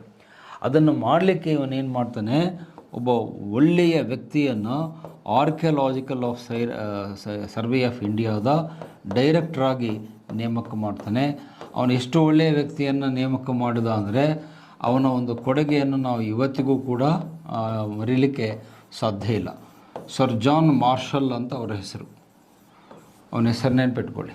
ಇವರನ್ನು ಈ ಹುದ್ದೆಗೆ ನೇಮಕ ಮಾಡಿದವರು ಯಾರು ಅಂದರೆ Lord Curzon. Archaeological survey of India, ASI ಅಂದರೆ ನೀವು ಮತ್ತೆ ಸಬ್ ಇನ್ಸ್ಪೆಕ್ಟರ್ ಅಂತ ತಿಳ್ಕೊಬೇಡ್ರಿ, ಪೊಲೀಸ್ ಸ್ಟೇಷನ್ಗೆ ಹೋಗ್ಬೇಡ್ರಿ. ASI ಅಂದರೆ ಆರ್ಕಿಯಾಲಜಿಕಲ್ ಸರ್ವೆ ಆಫ್ ಇಂಡಿಯಾ, ಭಾರತೀಯ ಪುರಾತತ್ವ ಇಲಾಖೆಯ ನಿರ್ದೇಶಕರನ್ನಾಗಿ ಯಾರನ್ನು ನೇಮಿಸ್ತಾನೆ ಇವನು ಅಂದರೆ ಸರ್ ಜಾನ್ ಮಾರ್ಷಲ್ ಅನ್ನುವ ವ್ಯಕ್ತಿಯನ್ನು ನೇಮಿಸ್ತಾನೆ. ಅವನಿಗೆಷ್ಟು ಕಾಳಜಿ ಇತ್ತು ಅಂದರೆ ನಮ್ಮ ದೇಶದ ಎಲ್ಲ ಸ್ಮಾರಕಗಳನ್ನು ಅವನು ಸಂರಕ್ಷಣೆ ಮಾಡ್ತಾನೆ. ಮುಂದೆ ಇವರ ನೇತೃತ್ವದಲ್ಲಿನೇ ಯಾವುದರ ಉತ್ಖನನ ಆಗುತ್ತೆ, ನಿಮ್ಮ ಸಿಂಧೂ ಕಣಿವೆ ನಾಗರಿಕತೆ. ಮೊಹೆಂಜೊದಾರೋ ಮತ್ತು ಹರಪ್ಪಗಳನ್ನು ಉತ್ಖನನ ಮಾಡಿದ್ಯಾರು ಅಂದರೆ ಸರ್ ಜಾನ್ ಮಾರ್ಷಲ್ ಅಂತ ಹೇಳ್ತೀವಿ. ಅಫ್ಕೋರ್ಸ್ ಅವ್ರ ಜೊತೆಯಲ್ಲಿ ನಮ್ಮ ಇಬ್ಬರು ಎಕ್ಸ್ಪರ್ಟ್ಸು ಇದ್ದರು. RD ಬ್ಯಾನರ್ಜಿ ಮತ್ತು ದಯಾರಾಮ್ ಸಹಾನಿಯವರು ಕೂಡ ಅವ್ರ ಜೊತೆಗೆ ಕೈ ಜೋಡಿಸ್ತಾರೆ. ಬಟ್ ಮೂಲ ಮಾರ್ಗದರ್ಶನ ಯಾರ್ದು ಅಂದರೆ ಸರ್ ಜಾನ್ ಮಾರ್ಷಲ್. ಅವರನ್ನು ನೇಮಿಸಿದ್ದು ಯಾರು ಅಂತ ಹೇಳಿದರೆ ಲಾರ್ಡ್ ಕರ್ಜನ್ ಅಂತ ಹೇಳ್ತೀವಿ. ಅಂದರೆ ಸ್ಮಾರಕಗಳ ಬಗ್ಗೆ ಅವನಿಗಷ್ಟೊಂದು ಕಾಳಜಿ ಇತ್ತು. ಮತ್ತು ವಿಶ್ವವಿದ್ಯಾಲಯ ಮಟ್ಟದಲ್ಲಿ ಏನು ಮಾಡ್ತಾನೆ, 2 ಹೊಸ ಕೋರ್ಸ್ಗಳನ್ನು ಇಂಟ್ರಡ್ಯೂಸ್ ಮಾಡ್ತಾನೆ. ಎಪಿಗ್ರಾಫಿ, ಈಗೂ ಆ ಕೋರ್ಸುಗಳಿವೆ. ಎಪಿಗ್ರಾಫಿ ಮತ್ತು ನ್ಯೂಮಿಸ್ಮ್ಯಾಟಿಕ್ಸ್ ಅನ್ನುವಂಥ ಕೋರ್ಸ್ಗಳನ್ನು ಅವನು ಆರಂಭ ಮಾಡ್ತಾನೆ. ನೋಡಿ, ಇವೆಲ್ಲ ಬಹಳ ಮಹತ್ವದ ಬೆಳವಣಿಗೆಗಳು. ಎಪಿಗ್ರಫಿ ಅಂದರೆ ಶಾಸನಶಾಸ್ತ್ರ. ತಾಳೆಗರಿಯ ಮೇಲೆ, ಕಲ್ಲಿನ ಮೇಲೆ, ಎಲೆಗಳ ಮೇಲೆ ಬರೆದಿರುವಂಥ ಶಾಸನಗಳು, ತಾಮ್ರದ ಪತ್ರದ ಮೇಲೆ, ಕಾಪರ್ ಪ್ಲೇಟ್ಸ್ ಅಂತೀವಿ, ಅವುಗಳನ್ನು ಓದುವುದಕ್ಕೆ ಎಪಿಗ್ರಫಿ ಅಂತಾರೆ, ಶಾಸನಶಾಸ್ತ್ರ ಅಂತ. ನ್ಯೂಮಿಸ್ಮ್ಯಾಟಿಕ್ ಅಂದರೆ ನಾಣ್ಯಗಳ ಅಧ್ಯಯನ, ನಾಣ್ಯಶಾಸ್ತ್ರ ಅಂತ ಹೇಳ್ತೀವಿ. ನಾಣ್ಯಗಳನ್ನು ಅಧ್ಯಯನ ಮಾಡೋದರಿಂದ ನಿಮ್ಮ ಇತಿಹಾಸ ಏನು ಅಂತ ಗೊತ್ತಾಗುತ್ತೆ. ಯಾರಿಗೋ ಬಂಗಾರದ ನಾಣ್ಯ ಸಿಗುತ್ತೆ, ಯಾರೋ ರೈತ ಹೊಲದಲ್ಲಿ ಕೆಲಸ ಮಾಡ್ತಿರ್ತಾನೆ, ಅವನಿಗೆ ಬಂಗಾರದ ನಾಣ್ಯ ಸಿಗುತ್ತೆ. ಅದನ್ನ ತೊಗೊಂಡೋಗಿ ನೀವು ಉಂಗುರ ಮಾಡ್ಕೋಬಾರ್ದು. ಸರ್ ಒಂದು ಉಂಗುರ ಮಾಡಿಸ್ಬಿಟ್ಟೆ ಸರ್ ಅನ್ಬಾರ್ದು. ಆ ನಾಣ್ಯ ತೊಗೊಂಡೋಗಿ ನೀವು ಆರ್ಕಿಯಾಲಜಿ ಡಿಪಾರ್ಟ್ಮೆಂಟಿಗೆ ಕೊಟ್ಟರೆ ಅವ್ರು ನಿಮ್ಗೊಂದು ಸರ್ಟಿಫಿಕೇಟ್ ಕೊಡ್ತಾರೆ, ಇಂಥವ್ರ ಹೊಲದಲ್ಲಿ ಈ ನಾಣ್ಯ ಸಿಕ್ತು ಅಂತ.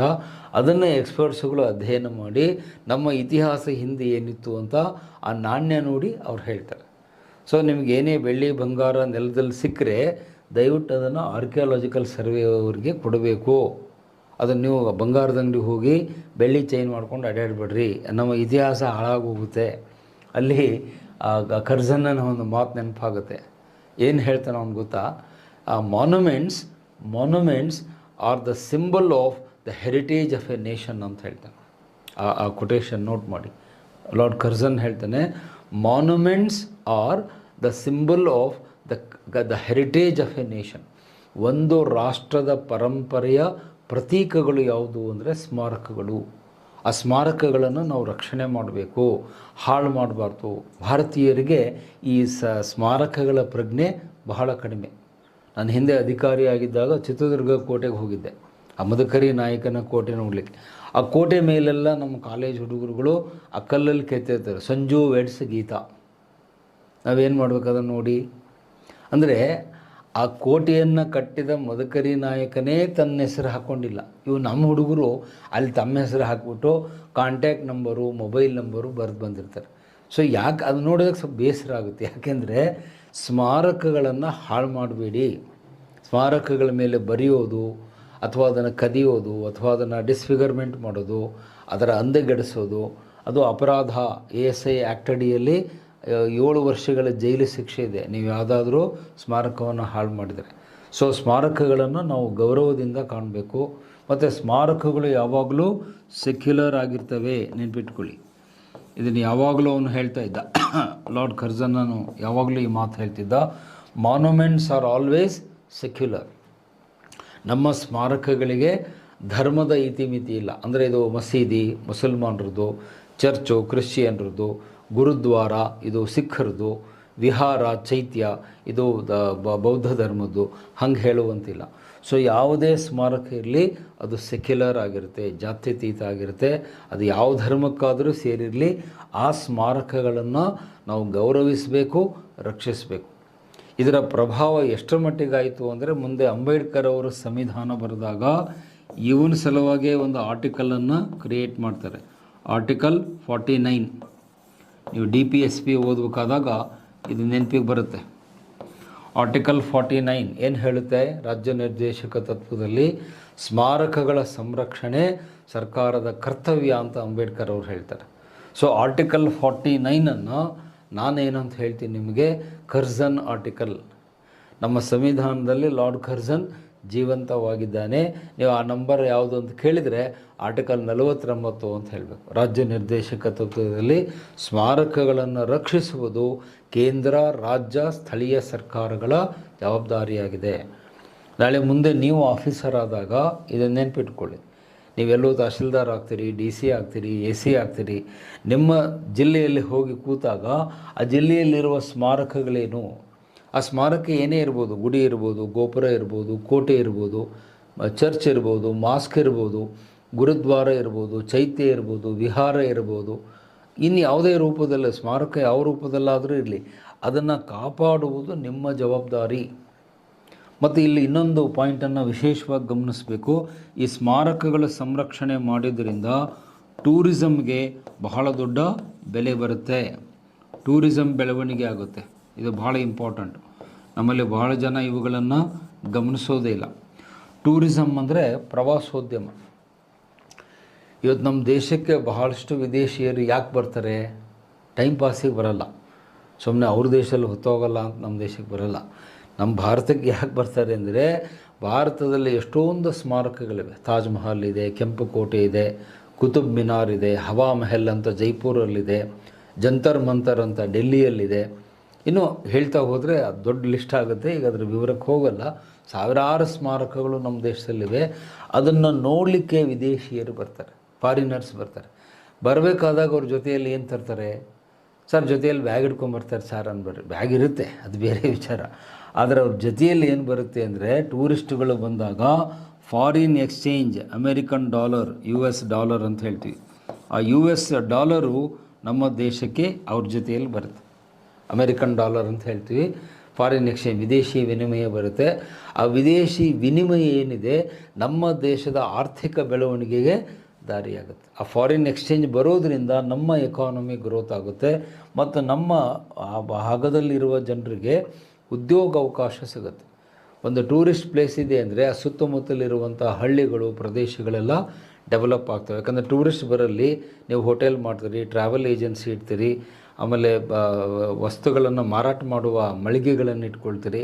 ಎಲ್ಲ ರೀತಿಯ ಒಂದು ಇಕನಾಮಿಕ್ ಆ್ಯಕ್ಟಿವಿಟೀಸಿಗೆ ಅದು ಏನು ಮಾಡುತ್ತೆ, it will Boost up. Monuments will Boost up tourism ಅಂತ ಹೇಳ್ತೀವಿ. ಆ ಟೂರಿಸಮನ್ನು ಬೆಳವಣಿಗೆಗೆ ನಾವು ಇವತ್ತು ಒತ್ತು ಕೊಡಬೇಕಾಗಿದೆ. ಆದರೆ ಆ ಟೂರಿಸಮ್ ನಿಂತಿರೋದು ಯಾವುದರ ಮೇಲೆ ಅಂದರೆ ಸ್ಮಾರಕಗಳ ಮೇಲೆ. ಹಾಗಾಗಿ ಲಾರ್ಡ್ ಕರ್ಜನ್ ಅವರು ನಮ್ಮ ದೇಶದ ಸ್ಮಾರಕಗಳನ್ನು ರಕ್ಷಣೆ ಮಾಡಲಿಕ್ಕೆ ಬಹಳ ಕಾಳಜಿ ತೋರಿಸ್ತಾರೆ. ಮತ್ತು ಒಬ್ಬ ಇತಿಹಾಸಕಾರ R.C. ಮಜುಮ್ದಾರ್ ಅವರು ಹೇಳ್ತಾರೆ, ಖುದ್ದಾಗಿ ಅವನು ಅಜಂತ ಎಲ್ಲೋರಾ ಗುಹೆಗಳಿಗೆ ಭೇಟಿ ಕೊಟ್ಟು ಆಗಿನ ಕಾಲದಲ್ಲಿ 1 ಲಕ್ಷ ರೂಪಾಯಿ ಅನುದಾನವನ್ನು ಬಿಡುಗಡೆ ಮಾಡಿದ ಅಂತ R.C. ಮಜುಮ್ದಾರ್ ಹೇಳ್ತಾರೆ. ಆಗಿನ ಕಾಲದಲ್ಲಿ ಇದು ಭಾಳ ದೊಡ್ಡ ಅಮೌಂಟು. ಈಗ ನಿಮಗೆ ಅದು ದೊಡ್ಡ ಅಮೌಂಟ್ ಇರಲಿಕ್ಕಿಲ್ಲ, ಬಟ್ ಆಗಿನ ಕಾಲದಲ್ಲಿ 1 ಲಕ್ಷ ರೂಪಾಯಿ ಗ್ರ್ಯಾಂಟನ್ನು ಸ್ಮಾರಕಗಳ ಸಂರಕ್ಷಣೆಗೆ ಕೊಡ್ತಾನೆ. ವಿಶೇಷವಾಗಿ ಅಜಂತ ಮತ್ತು ಎಲ್ಲೋರಾ ಗುಹೆಗಳಿಗೆ ಹೋಗಲಿಕ್ಕೆ ಮೆಟ್ಟಿಲುಗಳಿರಲಿಲ್ಲ, ಮೇಲೆ ಹೋಗ್ಲಿಕ್ಕೆ ಮೆಟ್ಟಿಲಿರಲಿಲ್ಲ. ಆ ಮೆಟ್ಟಿಲುಗಳನ್ನು ಮಾಡಿಸಿ ಅಲ್ಲಿ ಹೋಗುವಂಥ ಟೂರಿಸ್ಟ್ಗಳಿಗೆ ಸುರಕ್ಷತೆ ಕೊಡೋ ಕೆಲಸವನ್ನು ಅವನು ಮಾಡ್ತಾನೆ. ಸೊ ಹಾಗಾಗಿ ಕರ್ಜನ್ನನ ಕೊಡುಗೆ ನಮ್ಮ ಪರಂಪರೆ ತಾಣಗಳನ್ನು ರಕ್ಷಿಸುವಲ್ಲಿ ಬಹಳ ದೊಡ್ಡದಾಗಿದೆ. ಅದನ್ನು ಬಿಪಿನ್ ಚಂದ್ರ ಅವರು ಬಹಳ ಚೆನ್ನಾಗಿ ಹೇಳ್ತಾರೆ. Curzon is a monumental in the monuments of India ಅಂತ ಹೇಳ್ತಾರೆ. ಆ ಕೊಟೇಶನ್ ಬರೆದಿಟ್ಕೊಳ್ಳಿ. ಬಿಪಿನ್ ಚಂದ್ರ ಹೇಳ್ತಾರೆ, Lord Curzon is monumental in the monuments of India. ಅಂದರೆ ಕನ್ನಡದಲ್ಲಿ ಹೇಳ್ತೇನೆ, ಲಾರ್ಡ್ ಕರ್ಜನ್ ಅವರು ಭಾರತದ ಸ್ಮಾರಕಗಳಲ್ಲಿ ಸ್ಮರಣೀಯರಾಗಿದ್ದಾರೆ. ನೀವು ಒಂದು ಸ್ಮಾರಕ ನೋಡಿದಾಗ ನಮಗಲ್ಲಿ ಲಾರ್ಡ್ ಕರ್ಜನ್ ನೆನಪಾಗ್ತಾನೆ. ಅಲ್ಲೊಂದು ನೀಲಿ ಬಣ್ಣದ ಬೋರ್ಡ್ ಇರುತ್ತೆ. ನೀವು ಇನ್ನೊಮ್ಮೆ ಯಾವಾಗಾದರೂ ಟೂರಿಗೆ ಹೋದಾಗ ಅಬ್ಸರ್ವ್ ಮಾಡಿರಿ, ಯಾವುದೇ ಒಂದು ಮಾನ್ಯುಮೆಂಟ್ ಒಳಗೆ ಹೋಗೋ ದಾರಿಯಲ್ಲಿ ಸ್ಟಾರ್ಟಿಂಗ್ನಲ್ಲಿ ಒಂದು ನೀಲಿ ಬಣ್ಣದ ಬೋರ್ಡ್ ಇರುತ್ತೆ. This monument is maintained by archaeological survey of India ಅಂತ. ಆ ಬೋರ್ಡ್ ನೋಡಿದಾಗ ನಿಮಗೆ ಯಾರು ನೆನಪಾಗಬೇಕು? Lord Curzon ನೆನಪಾಗಬೇಕು. ಇದು ಅವನ ಅತ್ಯದ್ಭುತವಾದ ಕಾಣಿಕೆ. ಈ ವಿಚಾರದಲ್ಲಿ ನಾವು ಅವನಿಗೆ ತುಂಬ ದೊಡ್ಡ ಥ್ಯಾಂಕ್ಸ್ ಹೇಳಬೇಕು.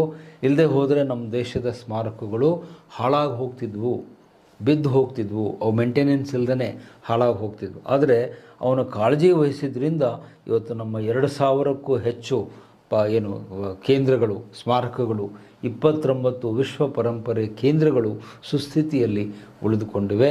ಹಾಗಾಗಿ ಅಂಬೇಡ್ಕರ್ ಅವರು ಕೂಡ ಲಾರ್ಡ್ ಕರ್ಜನ್ನನಿಗೆ ಗೌರವ ಕೊಟ್ಟಿದ್ದಾರೆ. ಸಂವಿಧಾನದಲ್ಲಿ 49ನೇ ಆರ್ಟಿಕಲ್ನಲ್ಲಿ ಲಾರ್ಡ್ ಕರ್ಜನ್ನನ ಬಗ್ಗೆ ಹೇಳ್ತಾರೆ, ನೀವು ಆ ಸ್ಮಾರಕಗಳ ರಕ್ಷಣೆಯನ್ನು ಮಾಡಿ ಅಂತ. ಸೊ ಇದು ಅವನ ಕಾಲದ ಇನ್ನೊಂದು ಮುಖ್ಯವಾದ ಕೊಡುಗೆ. ಇನ್ನು ನೆಕ್ಸ್ಟ್ ಇನ್ನೊಂದು ಪಾಯಿಂಟನ್ನು ತೆಗೆದುಕೊಳ್ತಾನೆ, ಇಂಡಿಯನ್ ಯೂನಿವರ್ಸಿಟೀಸ್ ಆ್ಯಕ್ಟ್. ಇವನ ಕಾಲದ ಇನ್ನೊಂದು ಮುಖ್ಯವಾದಂಥ ಬೆಳವಣಿಗೆ ಅಂತ ಹೇಳಿದರೆ, ಈ ಭಾರತೀಯ ವಿಶ್ವವಿದ್ಯಾಲಯಗಳ ಕಾಯ್ದೆಯನ್ನು ಜಾರಿಗೆ ತರ್ತಾನೆ. ಇದಕ್ಕೆ ಕಾರಣವಾಗಿ ಒಂದು ಆಯೋಗ ಬರುತ್ತೆ, ರ್ಯಾಲೆ ಆಯೋಗ ಅಂತ ಹೇಳ್ತೀವಿ, ರ್ಯಾಲೆ ಕಮಿಷನ್. ಸರ್ ರ್ಯಾಲೆ ಅನ್ನುವವರ ಅಧ್ಯಕ್ಷತೆಯಲ್ಲಿ ಈ ಆಯೋಗ ಬರುತ್ತೆ. ಅದನ್ನು ರ್ಯಾಲೆ ಆಯೋಗ ಅಂತ ಕನ್ನಡದಲ್ಲಿ ಬರ್ಕೊಳ್ರಿ. ರ್ಯಾಲೆ ಆಯೋಗದ ಶಿಫಾರಸಿನ ಮೇರೆಗೆ ಈ ಒಂದು ಕಾಯ್ದೆಯನ್ನು ಜಾರಿಗೆ ತರ್ತಾರೆ. ಇಲ್ಲಿ ಮುಖ್ಯಾಂಶ ಏನು ಅಂದರೆ, ಯಾಕೆ ಸರ್ ಇವನು ಈ ಕಾಯ್ದೆಯನ್ನು ಜಾರಿಗೆ ತಂದ ಅಂದರೆ, ಉನ್ನತ ಶಿಕ್ಷಣವನ್ನು ಸರಿಪಡಿಸುವುದು ಇವನ ಒಂದು ಗುರಿಯಾಗಿತ್ತು. ಉನ್ನತ ಶಿಕ್ಷಣದ ಬೆಳವಣಿಗೆ, ಉನ್ನತ ಶಿಕ್ಷಣದ ಬೆಳವಣಿಗೆಗೆ ಈ ಒಂದು ಕಾಯ್ದೆ ದಾರಿಯಾಯಿತು. ಯಾಕಂದರೆ ಯೂನಿವರ್ಸಿಟೀಸ್ ಅಂದರೆ ಏನು, ಹೈಯರ್ ಎಜುಕೇಷನ್ ಅಂತ ಅರ್ಥ. ಯೂನಿವರ್ಸಿಟಿ ಅಂದರೂ ಒಂದೇ, ಉನ್ನತ ಶಿಕ್ಷಣ ಅಂದರೂ ಒಂದೇ. ಆ ಉನ್ನತ ಶಿಕ್ಷಣದ ಬೆಳವಣಿಗೆಗೆ ರ್ಯಾಲೆ ಆಯೋಗ ಶಿಫಾರಸು ಮಾಡುತ್ತೆ. ಅದರ ಅಡಿಯಲ್ಲಿ ಆಗಿನ ಕಾಲದಲ್ಲಿದ್ದಂತಹ 3 ಯೂನಿವರ್ಸಿಟಿಗಳು, ನಿಮ್ಗೆ ಗೊತ್ತಿದೆ ನಮ್ಮ ದೇಶದಲ್ಲಿ 3 ಯೂನಿವರ್ಸಿಟಿಗಳು ಆವಾಗ ಕೆಲಸ ಮಾಡ್ತಾಯಿತ್ತು. ಒಂದು ಕಲ್ಕತ್ತಾ, ಫಸ್ಟ್ ಯೂನಿವರ್ಸಿಟಿ ಕಲ್ಕತ್ತಾ, ಆಮೇಲೆ ಬಾಂಬೆ ಯೂನಿವರ್ಸಿಟಿ, ಬಾಂಬೆ ವಿಶ್ವವಿದ್ಯಾಲಯ, ಆನಂತರದಲ್ಲಿ ಬಂದಿದ್ದು ಮಡ್ರಾಸ್. ಈ 3 ವಿಶ್ವವಿದ್ಯಾಲಯಗಳು ನಮ್ಮ ದೇಶದಲ್ಲಿ ಇದ್ವು. ಕಲ್ಕತ್ತಾ, ಬಾಂಬೆ, ಮಡ್ರಾಸ್, ಇವು 3 ಪ್ರಮುಖ ವಿಶ್ವವಿದ್ಯಾಲಯಗಳಿದ್ವು. ಅವುಗಳಿಗೆ ಸಂಬಂಧಪಟ್ಟಂತೆ ಅನೇಕ ಸುಧಾರಣೆಗಳನ್ನು ಮಾಡ್ತಾರೆ. ಅಲ್ಲಿ ಹೊಸ ಹೊಸ ಕೋರ್ಸ್ಗಳನ್ನು ಇಂಟ್ರಡ್ಯೂಸ್ ಮಾಡ್ತಾರೆ. ಯೂನಿವರ್ಸಿಟಿಯಲ್ಲಿ ಹೊಸ ಹೊಸ ವಿಭಾಗಗಳನ್ನು, ಕೋರ್ಸ್ಗಳನ್ನು ಇಂಟ್ರಡ್ಯೂಸ್ ಮಾಡಿ, ಮತ್ತು ಅಲ್ಲಿ ಯೋಗ್ಯರಾದಂತಹ ವ್ಯಕ್ತಿಗಳನ್ನು ಪ್ರೊಫೆಸರ್ ಆಗಿ, ಲೆಕ್ಚರರ್ ಆಗಿ, ರೀಡರ್ ಆಗಿ ನೇಮಕ ಮಾಡುವಂಥ ಕೆಲಸ ಮಾಡಿ, ಅವುಗಳ ಪಠ್ಯಕ್ರಮಗಳನ್ನು ತಯಾರು ಮಾಡಿ, ನಮ್ಮ ಓವರಾಲ್ ಎಜುಕೇಷನ್ ಸಿಸ್ಟಮ್ ಅಂದರೆ ಹೈಯರ್ ಎಜುಕೇಷನ್ ಸಿಸ್ಟಮನ್ನು ಸ್ಟ್ರೀಮ್ಲೈನ್ ಮಾಡಲಿಕ್ಕೆ ಅವನು ಪ್ರಯತ್ನ ಮಾಡ್ತಾನೆ. ಈ ವಿಚಾರದಲ್ಲಿ ಅವನಿಗೆ ಸ್ವಾಗತ ಇದೆ. ಆದರೆ ಇಲ್ಲಿ ಸ್ವಲ್ಪ ಒಂದು ಟೀಕೆಯ ಅಂಶ ಕೂಡ ಇದೆ. ಅವನೆಲ್ಲ ಒಳ್ಳೆ ಮಾಡಿದ್ದು ಅಂತಲೂ ಹೇಳಲಿಕ್ಕಾಗಲ್ಲ. ಒಂದಷ್ಟು ಟೀಕೆ ಕೂಡ ಈ ಆಯೋಗದ ಬಗ್ಗೆ ಇದೆ. ಏನು? ಅವನು ಯೂನಿವರ್ಸಿಟಿಗಳಲ್ಲಿ ಈ ಅಧಿಕಾರಿಗಳನ್ನು ನೇಮಕ ಮಾಡ್ತಾನೆ. ಯೂನಿವರ್ಸಿಟಿ ಆಡಳಿತವನ್ನು ಅಧಿಕಾರಿಗಳ ಕೈಗೆ ಹಸ್ತಾಂತರ ಮಾಡ್ತಾನೆ. ಅದು ಸ್ವಲ್ಪ ಟೀಕೆಗೆ ಗುರಿಯಾಗುತ್ತೆ. ಅಧಿಕಾರಿಗಳಿಗೆ ಹಸ್ತಾಂತರ ಅಂದರೆ ಯೂನಿವರ್ಸಿಟಿಯನ್ನು ನೋಡುವಂಥ ಜವಾಬ್ದಾರಿಯನ್ನು ಬ್ರಿಟಿಷ್ ಅಧಿಕಾರಿಗಳಿಗೆ ಕೊಡ್ತಾನೆ. ಅದನ್ನು ಬ್ಯೂರೋಕ್ರಟೈಸೇಷನ್ ಅಂತ ಹೇಳ್ತೀವಿ. ನಿಮ್ಗೆ ಗೊತ್ತಿದೆ, ಸಾಮಾನ್ಯವಾಗಿ ಯೂನಿವರ್ಸಿಟಿಗಳನ್ನು ಯಾರು ನೋಡ್ಕೋಬೇಕು? ಪ್ರೊಫೆಸರ್ಗಳು, ಲೆಕ್ಚರರ್ಗಳು ನೋಡ್ಕೋಬೇಕು. ಯಾಕೆಂದರೆ ಅವರು ಅಕಾಡೆಮಿಕ್ ಕ್ಷೇತ್ರದಲ್ಲಿ ಇರ್ತಾರೆ. ಆದರೆ ಇವನು ಏನು ಮಾಡ್ತಾನೆ, ರ್ಯಾಲಿ ಆಯೋಗದ ಪ್ರಕಾರ ಅಂದರೆ ಆ ವೇಳೆಗೆ ಕ್ರಾಂತಿಕಾರಿ ಚಟುವಟಿಕೆಗಳು ಜಾಸ್ತಿ ಆಗಿದ್ದರಿಂದ ಆ ರ್ಯಾಲಿ ಆಯೋಗ ಒಂದು ಪದವನ್ನು ಬಳಸ್ತಾರೆ. ಏನಂತ? Indian universities have become production factories of revolutionaries ಅಂತ ಒಂದು ಲೈನ್ ಬರುತ್ತೆ. ಆ ವರ್ಡ್ ನೋಟ್ ಮಾಡ್ಕೊಳ್ಳಿ.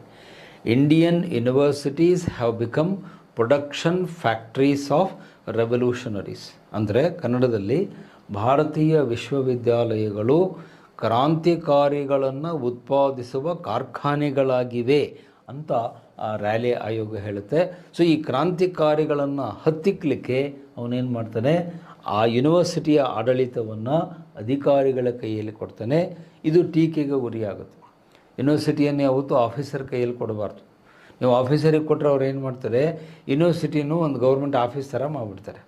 ಗೌರ್ಮೆಂಟ್ ಆಫೀಸ್ ಬೇರೆ, ಯೂನಿವರ್ಸಿಟೀಸ್ ಬೇರೆ. ಅದು ಏನೇ ಇದ್ದರೂ ಟೀಚರ್ಸ್ ಕೈಯಲ್ಲಿ ಇರಬೇಕು. ಅದಕ್ಕೆ ಶೈಕ್ಷಣಿಕ ಸ್ವಾತಂತ್ರ್ಯ ಅಂತ ಹೇಳ್ತೀವಿ. ಆದರೆ ಇವನು ಆ ಶೈಕ್ಷಣಿಕ ಸ್ವಾತಂತ್ರ್ಯವನ್ನು ಕಸಿದುಕೊಂಡ. ಶೈಕ್ಷಣಿಕ ಸ್ವಾತಂತ್ರ್ಯ ಹರಣವಾಗುತ್ತೆ. ಆ ವರ್ಡ್ ನೆನ್ಪಿಟ್ಕೊಳ್ಳಿ. ಸ್ವಾತಂತ್ರ್ಯ ಹರಣ ಮಾಡಿದವನು ಯಾರು ಅಂತ ಹೇಳಿದರೆ ನಾವು ಲಾರ್ಡ್ ಕರ್ಜನ್ ಅಂತ ಹೇಳ್ತೀವಿ. ಆ ಫ್ರೀಡಮನ್ನು ಕಸ್ಕೊಂಡ್ಬಿಟ್ಟ. ಇಂಟೆಲೆಕ್ಚುವಲ್ ಫ್ರೀಡಮ್, ಅಕಾಡೆಮಿಕ್ ಫ್ರೀಡಮ್ ಹೊರಟೋಯ್ತು. ಒಂದು. ಎರಡನೇದು ಟೀಕೆ ಇವನ ಮೇಲೆ ಮಾಡಿರ್ತಕ್ಕಂಥ ಎರಡನೆಯ ಟೀಕೆ ಏನು ಅಂತಂದರೆ, ಸಿಲೆಬಸ್ನಲ್ಲಿ ಸೆನ್ಸಾರ್ಶಿಪ್ಪನ್ನು ಜಾರಿಗೆ ತರ್ತಾನೆ. ಇದು ಬಹಳ ಅಕ್ಷಮ್ಯವಾದ ಅಪರಾಧ. Censorship in the syllabus. ಈ ಸಿಲೆಬಸ್ನಲ್ಲಿನೇ ಏನು ಮಾಡ್ತಾನೆ, ಸೆನ್ಸಾರ್ಶಿಪ್ಪನ್ನು ಜಾರಿಗೆ ತರ್ತಾನೆ. ಅಂದರೆ ಕತ್ತರಿ ಪ್ರಯೋಗ ಅಂತೀವಿ ನಾವು. ಸೆನ್ಸಾರ್ಶಿಪ್ ಅಂದರೆ ಕತ್ತರಿ ಪ್ರಯೋಗ. ವಿಶೇಷವಾಗಿ ಆರ್ಟ್ಸ್ ಸಬ್ಜೆಕ್ಟ್ಸ್ಗಳಲ್ಲಿ ಅದಕ್ಕೆ ಜಾಸ್ತಿ ಬಲಿಪಶು ಆಗಿದ್ದು ಯಾರು ಅಂದರೆ ನಮ್ಮ ಆರ್ಟ್ಸ್ ಸಬ್ಜೆಕ್ಟ್ಸ್ಗಳೇ ಇದಕ್ಕೆ ಬಲಿಯಾಗ್ತವೆ. ಅದರಲ್ಲೂ ವಿಶೇಷವಾಗಿ ನಮ್ಮ ಸಬ್ಜೆಕ್ಟ್ ಇತಿಹಾಸ ಫಸ್ಟ್ ಬಲಿಯಾಗಿದ್ದು ಯಾರು ಅಂದರೆ ನಾವು. ಏಕೆಂದರೆ ಇತಿಹಾಸದಲ್ಲಿ ನಾವು ಎಲ್ಲ ವಿಷಯವನ್ನು ಹೇಳೋದ್ರಿಂದ ಕೆಲವು ಬ್ರಿಟಿಷರಿಗೆ ಬೇಡವಾದ ವಿಷಯಗಳನ್ನು ಟೀಚ್ ಮಾಡಬಾರ್ದು ಅಂತ ಅವನು ಕರಾರು. Especially freedom moment, democracy, liberty, equality ಈ ವಿಷಯಗಳನ್ನು ನೀವು ತರಗತಿಯಲ್ಲಿ ಪಾಠ ಮಾಡಬಾರ್ದು. ನೋಡಿ, ಈಗ ನಮ್ಮಂಥ ಟೀಚರ್ ಪಾಠ ಮಾಡಬೇಕಾದಾಗ ನಾವು ಎಲ್ಲವನ್ನು ಹೇಳ್ತೇವೆ, ಒಳ್ಳೆಯದು ಹೇಳ್ತೇವೆ, ಕೆಟ್ಟದ್ದು ಹೇಳ್ತೇವೆ. ಆದರೆ ಅದನ್ನು ಕೇಳಿ ಯುವಕರು ಏನಾಗ್ತಾರೆ, ಸ್ಫೂರ್ತಿಗೊಳ್ತಾರೆ. ಈಗ ನಾನು ರಷ್ಯಾದ ಕ್ರಾಂತಿ ಬಗ್ಗೆ ಪಾಠ ಮಾಡಿದರೆ ನಿಮ್ಮಲ್ಲೂ ಕ್ರಾಂತಿ ಮಾಡುವ ಉತ್ಸಾಹ ಬರ್ಬೋದು.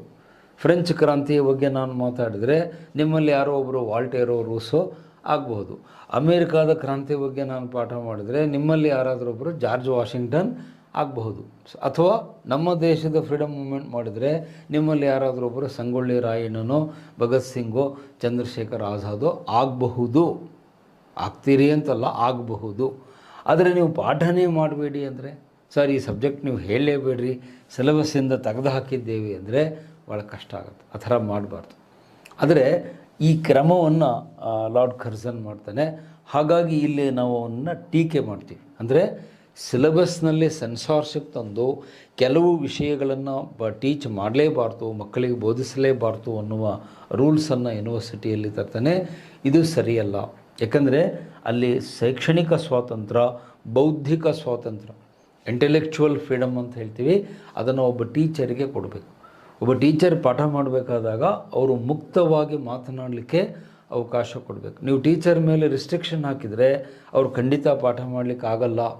ನನಗಂತೂ ಆಗಲ್ಲ. ಉಳಿದವ್ರ ಬಗ್ಗೆ ನಾನು ಮಾತಾಡಲ್ಲ. ನನಗಂತೂ ಆಗಲ್ಲ. ನನಗೆ ಪಾಠ ಮಾಡಬೇಕಾದಾಗ ಐ ವಾಂಟ್ ಫ್ರೀಡಮ್. ನನ್ನ ವಿಚಾರ ಹೇಳುವ ಸ್ವಾತಂತ್ರ್ಯ ನನಗಿದ್ದರೆ ನಾನು ಪಾಠ ಚೆನ್ನಾಗಿ ಮಾಡ್ಬೋದು. ಇಲ್ಲ ಸರ್ ನೀವು ಇದನ್ನಷ್ಟೇ ಹೇಳ್ರಿ, ಇದನ್ನು ಮಾತ್ರ ಹೇಳಬೇಡ್ರಿ ಅಂತಂದರೆ ಅದು ನಮಗೆ ಕೈ ಕಟ್ಟು ಹಾಕ್ದಂಗೆ ಆಗುತ್ತೆ. ಈ ಸೈನಿಕರಿಗೆ ಕೈ ಕಾಲು ಕಟ್ಬಿಟ್ಟು ಯುದ್ಧ ಮಾಡಿರಿ ಅಂದರೆ ಹೌ ಕ್ಯಾನ್ ಹಿ ಫೈಟ್, ಅವ್ನು ಹೆಂಗೆ ಫೈಟ್ ಮಾಡ್ತಾನೆ, ಆಗಲ್ಲ. ಸೊ ಇಲ್ಲೂ ಹಾಗೆ ಬಹುಶಃ ಅದು ನಾಳೆ ನೀವು ಟೀಚರ್ ಆದಾಗ ಗೊತ್ತಾಗುತ್ತೆ. ನೀವು ಈಗ ಸ್ಟೂಡೆಂಟ್ಸ್ ಇದ್ದೀರಿ, ನೀವು ಟೀಚರ್ ಆದಾಗ ಗೊತ್ತಾಗುತ್ತೆ. ರಿಸ್ಟ್ರಿಕ್ಷನ್ ಹಾಕಿದರೆ ಪಾಠ ಮಾಡುವುದು ಕಷ್ಟ. ಪಾಠ ಮಾಡುವವರಿಗೆ ಸ್ವಾತಂತ್ರ್ಯ ಕೊಡಬೇಕು, ಅವ್ರ ವಿಚಾರ ವ್ಯಕ್ತಪಡಿಸಲಿಕ್ಕೆ ಅವಕಾಶ ಮಾಡಿಕೊಡ್ಬೇಕು. ಆದರೆ ಲಾರ್ಡ್ ಕರ್ಜನ್ ಈ ಸ್ವಾತಂತ್ರ್ಯವನ್ನು ಕಸಿದುಕೊಳ್ತಾನೆ ಈ ರ್ಯಾಲೆ ಆಯೋಗದ ಶಿಫಾರಸಿನ ಮೇರೆಗೆ. ಮತ್ತು ಈ ಕಾಯ್ದೆ 1904ರಲ್ಲಿ ಜಾರಿಗೆ ಬರುತ್ತೆ, ವಿಶ್ವವಿದ್ಯಾಲಯಗಳ ಕಾಯ್ದೆ ಅಂತ. ಸೊ ಇವಿಷ್ಟು ಇವನ ಕಾಲದ ಒಂದು ಪ್ರಮುಖವಾದ ಘಟ್ಟ. ಇನ್ನು ಅವನ ಕಾಲದ ಇನ್ನೆರಡು ಸಂಗತಿಗಳಿವೆ, ಅದನ್ನು ನಾಳಿನ ಚರ್ಚೆಯಲ್ಲಿ ತೆಗೆದುಕೊಳ್ತಾನೆ. ಅದರಿಂದ ನಮ್ಮ ದೇಶಕ್ಕೆ ಅನಾಹುತವೇ ಜಾಸ್ತಿ. ಅದನ್ನು ಸ್ಲೈಡಲ್ಲಿ ನೋಡಿಬಿಡಿ, ವಿವರಣೆ ನಾಳೆ ಕೊಡ್ತೀನಿ. ಪಾರ್ಟಿಷನ್ ಆಫ್ ಬೆಂಗಾಲ್, ಬಂಗಾಳದ ವಿಭಜನೆ, ಅದರ ಬಗ್ಗೆ ನಾಳೆ ಹೇಳ್ತೀನಿ. ಸ್ವಲ್ಪ ಅದಕ್ಕೆ ವಿವರಣೆ ಕೊಡಬೇಕು. ಬಂಗಾಳವನ್ನು ಯಾಕೆ ಒಡೆದ ಅನ್ನುವಂಥದ್ದನ್ನು ನಾಳೆ ತಿಳ್ಕೊಂಬಿಟ್ಟು ಅಲ್ಲಿಂದ ನಾಳೆ ಹೊಸ ಅಧ್ಯಾಯವನ್ನು ನಾನು ಕೈಗೆತ್ತಿಕೊಳ್ತೇನೆ. ಫ್ರೀಡಮ್ ಮೂಮೆಂಟ್, ನಮ್ಮ ದೇಶದ ಸ್ವಾತಂತ್ರ್ಯ ಚಳವಳಿ ನಾಳೆ ಆರಂಭ ಆಗುತ್ತೆ. ಈ ಪಾಯಿಂಟ್ ಆದಮೇಲೆ ನಾನು ಹೊಸ ಚಾಪ್ಟರ್ಗೆ ಹೋಗ್ತೇನೆ. ಓಕೆ, ಸೊ ಅದರೊಂದಿಗೆ ಇವತ್ತಿನ ಚರ್ಚೆಯನ್ನು ಮುಗಿಸ್ತೇನೆ. ಮತ್ತೊಮ್ಮೆ ಎಲ್ಲ ಮಹಿಳಾ ಅಭ್ಯರ್ಥಿಗಳಿಗೆ ಮಹಿಳಾ ದಿನಾಚರಣೆಯ ಶುಭಾಶಯಗಳನ್ನು ಇನ್ನೊಂದು ಸರಿ ನಿಮಗೆ ನನ್ನ ಪರವಾಗಿ ಮತ್ತು ಸಂತೋಷ್ ಲಾಡ್ ಫೌಂಡೇಶನ್ ಪರವಾಗಿ ಹ್ಯಾಪಿ ವುಮೆನ್ಸ್ ಡೇ ವಿಶಸ್ಸನ್ನು ಹೇಳಿ ಇವತ್ತಿನ ಚರ್ಚೆಯನ್ನು ಮುಗಿಸ್ತೇನೆ. ಧನ್ಯವಾದ.